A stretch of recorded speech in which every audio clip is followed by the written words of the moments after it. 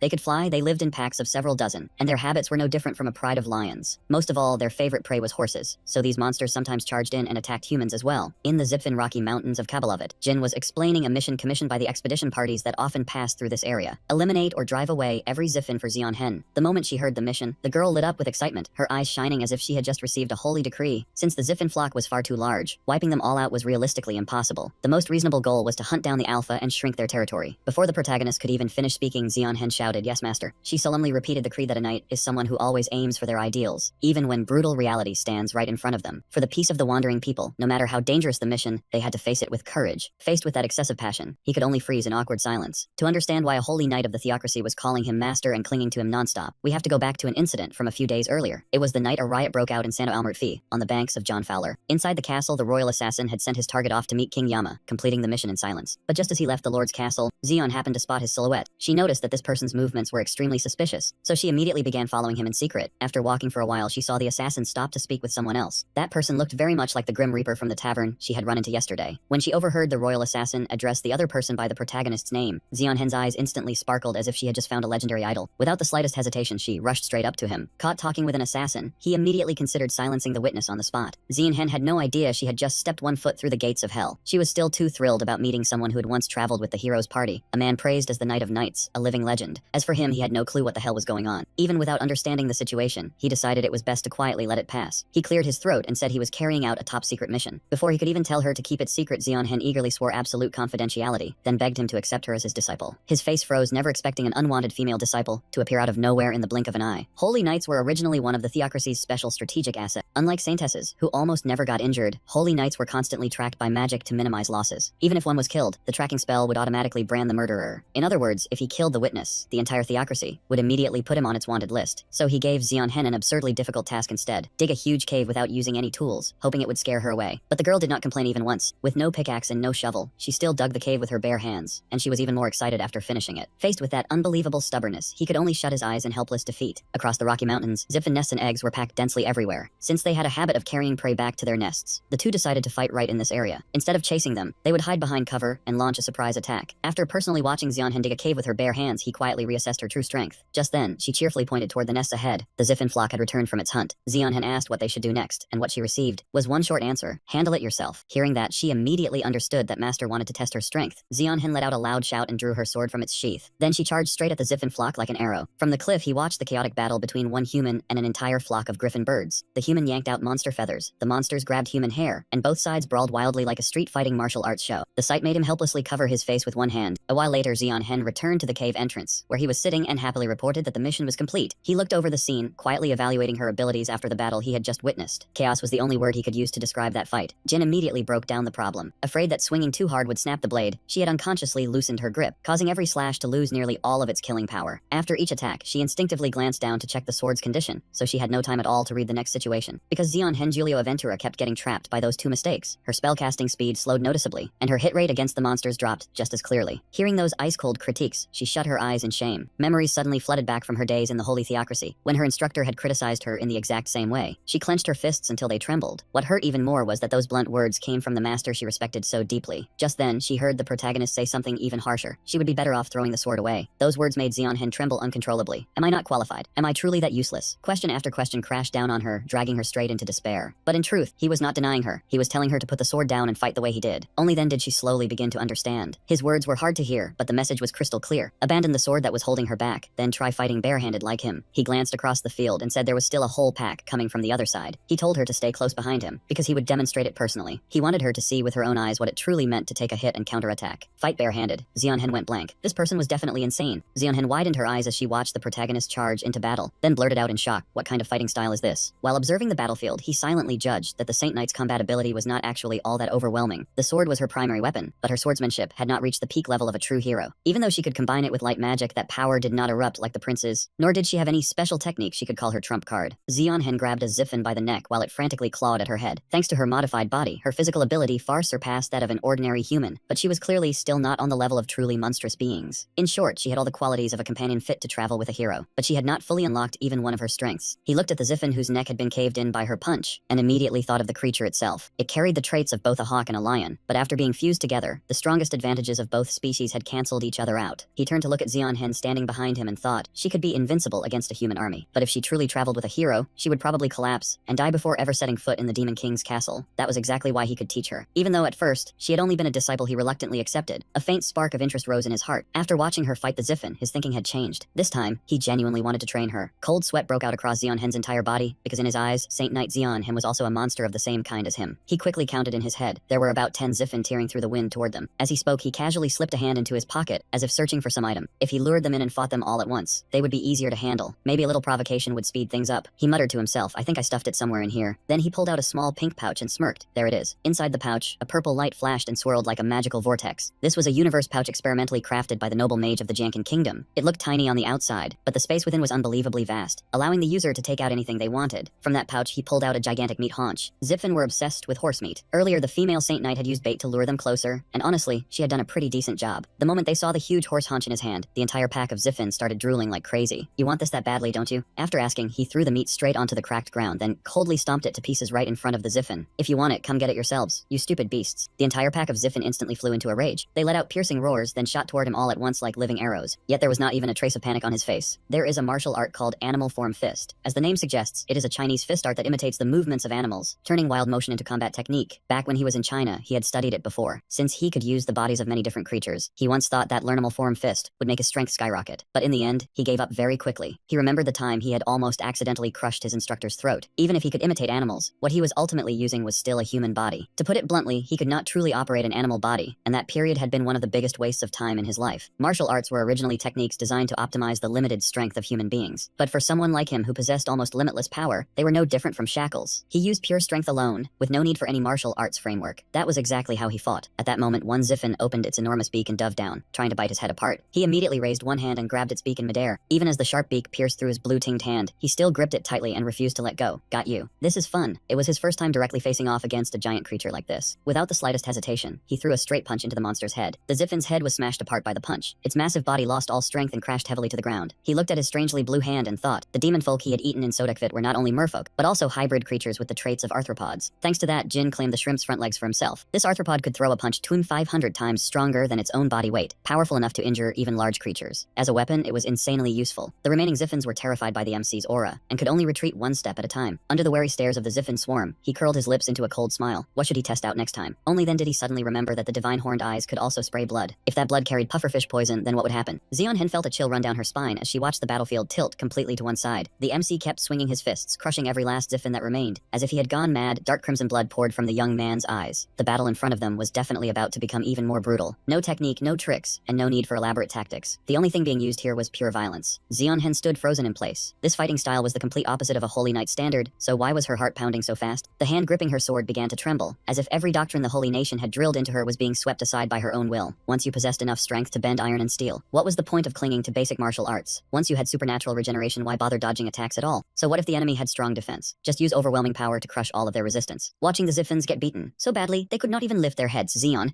suddenly felt a dangerous thought rise inside her. What if I fought like that too? What if I threw away this fragile sword and let my strength freely adapt to every impact from the outside world? She suddenly flinched as if waking from a trance. Zeonhen shook her head hard, trying to drive away the thoughts that had just flashed through her mind. No, I am a holy knight. I am the loyal servant of the goddess, and the face of the holy nation. A holy knight must never act so recklessly. The MC wiped the blood from his cheek, then turned and asked if she had observed carefully. She jolted slightly, then immediately answered, Yaster. He asked her how she felt. Zeonhen hesitated for a moment, then stammered. Well, about that. Seeing her hesitate for so long, he spoke bluntly. You are wavering. You do not have to reach a conclusion right now, but before he could finish, Hen hurriedly cut him off. Yes, master. As you once said, the more thoroughly you think, the better. But once you decide, you must act quickly. Is that correct? 3 days later, after the sweep, Ziffin corpses were scattered all over the ground, their blood staining an entire area red like a small river. The MC checked the elimination target list in his hand, then said calmly, "All right, every Ziffin in this area has been taken down. Let's go." Hen obediently followed behind him as they left the place. She glanced back at the horrifying scene behind them, unable to stop her heart from trembling in waves. In Santo Canigo, inside the explorer's headquarters, a furious shout rang out. What did you just say? On the table lay a card, proof of his identity as a C-rank explorer. The staff member kept writing as she spoke to the MC. "I understand what you mean, C-rank explorer, but no matter how much you object, the request cannot be withdrawn. The higher-ups have already ordered another team to eliminate the Ziffin nest. To make traveling easier, the young man was using a new identity, Jack, age 27, a C-rank explorer from the Santo Almarut Al-Majud organization. He wondered why the credit for cleaning out the Ziffins had to be handed to someone else. A girl named Angela closed her eyes and replied that it was an order from above, making him immediately fire back. Which higher up? Angela remained silent, firmly refusing to reveal the name of the person who had issued the order. Hearing that, the MC smirked because he knew full well that Angela definitely had the information. He folded his arms and coldly guessed that someone in the Santo Kabbalavit Explorers Guild wanted to steal credit from other explorers, while the internal staff secretly supported it. He kept provoking her with an extremely punchable laugh. If I spread this rumor outside, wouldn't that be interesting? Especially when I drink, my mouth tends to run a little too far. Angela finally could not endure that threat anymore. She took off her glasses and shouted. Anger was written all over her face as she warned him to know his place. You are just some lowly explorer. What right do you have to threaten the guildmaster? Hearing that, the MC immediately asked back, the guildmaster? Angela regained her stern expression, putting her glasses back on while mentioning the powerful and mighty guildmaster. But Giulio Aventura has nothing to do with you. She continued insisting that the guildmaster would one day become a hero, so there was no reason for him to meet an ordinary explorer like him. After hearing that, he simply held out his hand, making it clear that he had no intention of meeting that guy either. Suddenly, Angela froze in shock when he gripped her hand tightly. In truth, the MC was silently warning her that sooner or later, she would come to him on her own. Angela did not understand that she was being threatened and even misunderstood what he meant. Her face turned red as she awkwardly said that she was already engaged. Her hand was squeezed so hard that her joints felt like they were about to shatter. The sudden pain instantly made Angela's entire body go rigid. Agony shot from her hand straight into her brain, making her scream miserably, the sound echoing throughout the room. In another scene, a middle-aged man with a solemn air was deep in thought. This was Giulio Aventura, an SSS rank explorer and the guildmaster of the Kabbalavit region. Going back 25 years, he had once been part of the Heroes Party, but only as a forgettable member whose name no one remembered. The scene opens with the Heroes Party charging in and slaughtering demons woven together with legends of the heroes who brought down the Demon King. The story continues as the goddess appears in a form no different from a monster, while the villain possesses the power to turn wishes into reality. He drops to his knees at the goddess's feet, begging to be granted power, so he can face his enemy on equal terms. After returning, he becomes the guild master, and over the next 20 years, Giulio Aventura rises into a powerful adventurer. Adventurers are both mercenaries who hunt monsters and symbols of freedom. All of that status comes from the wish he received, something called political power. He breaks into a cold sweat as he thinks about how adventurers represent freedom. Trying to control them would be no different from oppression, so it would take an enormous level of influence to pull it off. Giulio Aventura sees when he realizes there are no adventurers in this generation's hero party. He guesses that the king planned everything from the start. His face turns pale as he imagines the second prince being hailed as a hero, while the people praise the symbol of royal authority instead of the symbol of freedom. Giulio Aventura slams his hand down on the table, unable to accept that outcome. He has to quickly create a hero from the adventurers' ranks, a symbol powerful enough to elevate their standing. Giulio Aventura immediately thinks of the person with the greatest potential, his own son George Aventura. Just then, George Aventura walks in and asks whether his father stole credit from another adventurer. George Aventura looks if all the life has been drained out of him, telling Giulio Aventura that if that is true, then becoming a hero has already lost all meaning. He grimaces and tells his son not to misunderstand this as him showing favoritism toward George Aventura. Giulio Aventura insists this is not the way to become a hero. It is the way to create one. He explains to George Aventura that he is the son of an adventurer who once fought beside the heroes and helped defeat the Demon King 25 years ago. That background is the necessary material for giving birth to a hero, and he reminds him to remember that becoming a hero is the future of the adventurer world. George Aventura trembles as he clenches his fist, left with no choice but to lower his head and obey Giulio Aventura. Giulio Aventura and George Aventura both jolt in shock as Angela's piercing scream rings out. He instantly panics and rushes over to throw the door open, urgently asking what happened outside. Right after that, the sight before him leaves him frozen. Adventurers are collapsing one after another, and over there, Jin is getting ready to execute the person trapped in his grasp. George Aventura is horrified, completely unable to understand what the hell is going on, until he sees Angela lying motionless, her arms twisted and mangled beyond recognition. George Aventura grits his teeth in fury and growls, asking if all of this was his doing. Hearing George Aventura's accusation, the main character slowly turns his head toward the voice. The cold, sharp sound of a blade cutting through the air immediately reaches him. George Aventura roars in rage and lunges forward, trying to cut him down for daring to touch Angela. With nothing but a glance, the main character stops George Aventura's sword strike dead. Then he crushes the blade with his bare hand as easily as grinding a toy into pieces. George Aventura is stunned by that absurd strength, his eyes widening in disbelief as he blurts out, asking what is going on. Before he can react, the main character seizes him by the throat with a movement so fast it is terrifying. A broken shard of the sword spins through the air like a top, then shoots upward, and in the end it lands neatly in the main character's hand. He strangles George Aventura with one hand, pinning him firmly in place, while raising the sword shard behind him with the other, preparing to drive it straight into his opponent's head. Giulio Aventura has just reached the doorway when he screams in terror at the horrific scene before him. He yells in desperation, telling him to stop right now, but the main character continues radiating an icy killing intent and keeps moving. In the end, the broken second shard still pierces straight through George Ventura's forehead. Giulio Ventura freezes in place as he watches his son collapse onto the floor with his own eyes. Stunned, he's George Ventura's name in vain. After finishing the job, the main character raises his head, looks at him, and asks if he is the guild master. At this moment, Giulio Ventura completely loses his mind, uncontrollable rage written all over his face. His hand is already on the hilt of his sword, ready to fight, as he confirms the question is correct and asks who the other party is. The man introduces himself as Jack, a C-rank adventurer. As if suddenly realizing something, he immediately confirms it and apologizes for stealing Jack's achievement. The main character stands still for a few seconds without saying another word. Suddenly, he raises a hand in a half-hearted salute, turns his back, and walks away, coldly saying that it is good he understands. Giulio Ventura is shocked, then grits his teeth and demands to know if Jack killed all those adventurers, broke his future daughter-in-law's arms, and took his son's life just because of that. In response to Giulio Ventura's accusation, Jack turns back and looks at him with a completely dry expression. He points toward Angela and calmly says she refused to call him out, so he had no choice but to do that in order to make him appear. The main character then points at someone else, explaining that the guy got logged out simply because he dared to resist while being beaten. As for George Ventura, the reason is even simpler. It is only because he wanted to send him straight to the afterlife. Finally, he points at Giulio Ventura, whose face has darkened after hearing those arrogant words. Since he has received an apology, Jack declares that he will let him off. Giulio Ventura froze as he stared at Jin, his voice bursting out in shock. "What did you just say?" He shouted at the top of his lungs, unable to believe the reason was that simple. Then he fired off question after question, asking whether the main character had done this alone, or whether someone else was pulling the strings behind him. One cold sentence instantly shut him up. The kid told him he understood nothing. He had no interest in things like merit or glory, so Giulio had better stop eyeing what belonged to him. But if it was his achievement, he would never spare anyone who dared lay a hand on it. After saying that, the main character turned and walked away. In an indifferent tone, he said that if not for this matter, things would never have been pushed this far. Then he left him with a simple goodbye. The door closed behind the young man, leaving Giulio Ventura standing there in stunned silence as he watched him leave the room. Now, only Giulio Ventura's lonely back remained in the room, surrounded by chaotic thoughts. He blamed himself, knowing this was the consequence he had brought upon himself. Yet he still tried to argue back, telling himself it had all been for the sake of exploration, even though deep down he knew his methods had been wrong. He comforted himself by saying sacrifices had to be made for the greater good, but the cruel truth was that everything had started from his own personal ambition. His hand clenched into a fist, trembling in waves. That trembling grew more violent until drops of bright red blood seeped from his palm, where his nails had dug deep into the flesh. Giulio Ventura could no longer hold back his fury. He slammed his fist into the floor, sending shattered pieces of wood flying in every direction. Only then did he bitterly realize that every excuse he had made before was meaningless. His eyes were bloodshot, and his teeth ground together in hatred as he thought about everything he had lost. He hated that kid for taking away his family's lives, and the future he had once planned for himself. He roared for the feathers of the bird of paradise, the three-sword society, the Vodabon youth, and the whirlwind kite to assemble. Drowning in absolute hatred, Giulio Ventura swore he would steal every last piece of that kid's future to repay this blood debt. Xian had sat silently on the cushion, her mind drifting back to the days when she had trained in the Holy Nation. Back then, the instructors often scolded her. They blamed her for not being able to control her strength, and for constantly damaging weapons during training. That flaw always made her uneasy. Even so, she remembered what her master had once told her: just act according to your own will. Caught between the instructor's orders and her master's teachings, she no longer knew whose words she should follow. Outside, a dense crowd had already gathered below. One of them spoke up, announcing that they had reached Rack's residence. At that moment, the main character was still calmly walking down the road ahead. Suddenly, Giulio Ventura appeared from somewhere and blocked his path directly. This left the kid briefly confused, because he had clearly spared the man's life earlier. His face was filled with hatred as he brought up the teenage boy the main character had killed just a few minutes ago. Of course, the kid still remembered that boy very clearly. Giulio had witnessed his own son being killed right before his eyes. That was why he had come here in a frenzy to take revenge. Then he asked whether the kid understood what it felt like to lose his own child. Thinking back on what had happened in the past, the kid understood far too well the pain of having family stolen from his life. Hearing that answer, Giulio froze at once, as if he had never expected his opponent to admit it. Then the main character suddenly fell silent. He silently admitted that he had killed many people's children before, and that their families had also come after him seeking revenge. Those words were no different from pouring oil onto a raging fire, making Giulio's blood boil with fury. Trembling, he asked what happened to those people who came seeking revenge. Hearing that, the kid simply spread his arms calmly, implying that he was still standing here, while they had all failed completely. Giulio Ventura immediately spotted a tiny opening in the kid's movement. Enraged, he charged forward, tightening his grip on his sword hilt as he cursed the kid for being stupid enough to reveal a weakness in front of him. He declared that he had sharpened his swordsmanship for countless years, pouring all his strength into the very blade that had once helped him defeat a dragon. He told himself that even if age had worn down his body, he was still the only SSS rank explorer. Today, he would make this kid regret everything he had done. Immediately after that, he swung his sword with full force, slashing straight toward the kid. In his heart, he screamed, cursing the kid to hurry up and fall into hell. A stream of thick, metallic-smelling liquid suddenly sprayed into the air. However, the owner of that blood was not the kid. It was Giulio Ventura himself. Before the blade could even reach its target, the main character had struck first and ended him in an instant. Right at that moment, a terrified scream rang out, instantly pulling the kid's attention in another direction. The wounded knights fled in panic, no longer carrying even the slightest trace of dignity. Every one of them trembled in fear before the monster that had suddenly appeared. The kid was still dazed, unable to understand what was actually happening. He slowly moved forward, then stopped before a large pool of blood spreading across the ground. He looked towards Xian Hen's back, where she stood in the middle of a ring of countless corpses scattered all around her. She tried to hold back her emotions, her blood-stained hands trembling with clear discomfort. Sensing the gaze directed at her, she immediately turned around and softly called out 2 words: "Master." Seeing that scene, the kid could only remain silent. Then one step at a time he walked toward her. Jin dropped onto the cold ground, his back against the nearby wall, as if every last last bit of strength had drained out of him. The MC reached into his pocket and pulled out a piece of dried meat that looked anything but appetizing. He did not even bother savoring it. He just chewed mechanically like he was refueling for survival. The girl hurriedly wiped away her tears, forcing herself to calm down. Then she slowly walked over to him and stood with her back against the wall. The young man glanced over, lifted the chicken leg toward her, and asked if she wanted some. Without the slightest hesitation, she took it and bit down hard, with surprising resolve. But the moment that bizarre flavor spread through her mouth, her expression changed instantly. She collapsed to the ground and retched violently, like she had just swallowed poison from the dungeon. Seeing that she could not handle it, he silently mocked her in his head. To be fair, zipfing meat was already awful. Just thinking carefully about the creature's name was enough to understand how hard it was to swallow. After a while, she finally sat down beside him and began revealing the secrets she had kept buried. She said the world had always believed holy knights were born through divine blessing, but the truth was far crueler. They were artificial humans, created through the goddess's production process. He was not shocked. From what the prince had once revealed, he had already guessed at this dark underside. She slowly raised her deforming hands and continued, saying that they were test subjects for new technologies, all meant to perfect the next generation of saintess. Hearing that, he could not help narrowing his eyes in suspicion. She stared at her twisted, trembling arm and bitterly said this was the result of that experiment. Zeonhen gritted her teeth and clenched her fists. The massacre earlier had also begun because she lost control after becoming too agitated. He quietly looked at her and at last understood why. The very first time they met, he had felt such a strange sense of closeness. He had never imagined there could be someone in this world like him, someone who did not even have parents. Even while hating humanity, he had always stayed on guard, always hiding his abilities like a monster wearing human skin. Yet in front of her, he unconsciously revealed his true nature, because he knew she was one of his kind too, a monster created by the world. Even so, the trouble they had caused was far too great. From the expedition team to its leader, everyone had been dragged into that bloody slaughter. Thinking of that, he immediately stood up and told her to go ahead and find train tickets, because the two of them could not stay here any longer. After hearing him, she froze, clearly still unable to grasp the entire situation. He simply closed his eyes and calmly said there was still one thing he needed to deal with. Seeing his firm attitude, she immediately obeyed and quickly ran off until she vanished from sight. In truth, he had realized long ago that someone was following them, so he coldly called for Giulio Aventura to show himself. A strange figure slowly separated from the wall, as if he had just been using invisibility magic. He bowed respectfully and silently waited for orders from him. The MC casually asked, straight to the point, what price had to be paid. He understood that the officials only suspected the holy knights were test subjects, and did not yet have solid proof. But after her confession just now, the situation would definitely become more dangerous. Hearing that, the assassin handed him a small pouch. Inside were only a few Sudic coins. Along with them were train tickets and a completely new identity card. From now on, he would live under the name Jack, a rank 4 mercenary from the Almazut Mercenary Corps. The assassin quietly asked where his next destination would be. He turned and walked away, coldly saying only one name, Santokan Nugo. He remembered that the first time he met Hipanik had also been in that place. As he thought of that, a hint of anticipation flickered in the corner of his eyes. A new reunion was waiting up ahead, and it was definitely not going to be peaceful. Felina sat silently in the carriage, the atmosphere around her so heavy it was hard to breathe. She closed her eyes and wondered to herself how everything had taken such a damn twisted turn. Felina cracked her eyes open and looked at the two people sitting across from her. She did not understand why these people were here. At that moment he was focused on reading the map, while Zeonhen slept soundly as if none of this had anything to do with her. Felina looked toward the young man holding the map, secretly wondering who this terrifying person really was. She remembered the scene where he made his move in the tavern. He was that dangerous man who had thrown the entire place into chaos. His spine-chilling smile still haunted Felina even now. The moment she first stepped inside, she had already felt uneasy.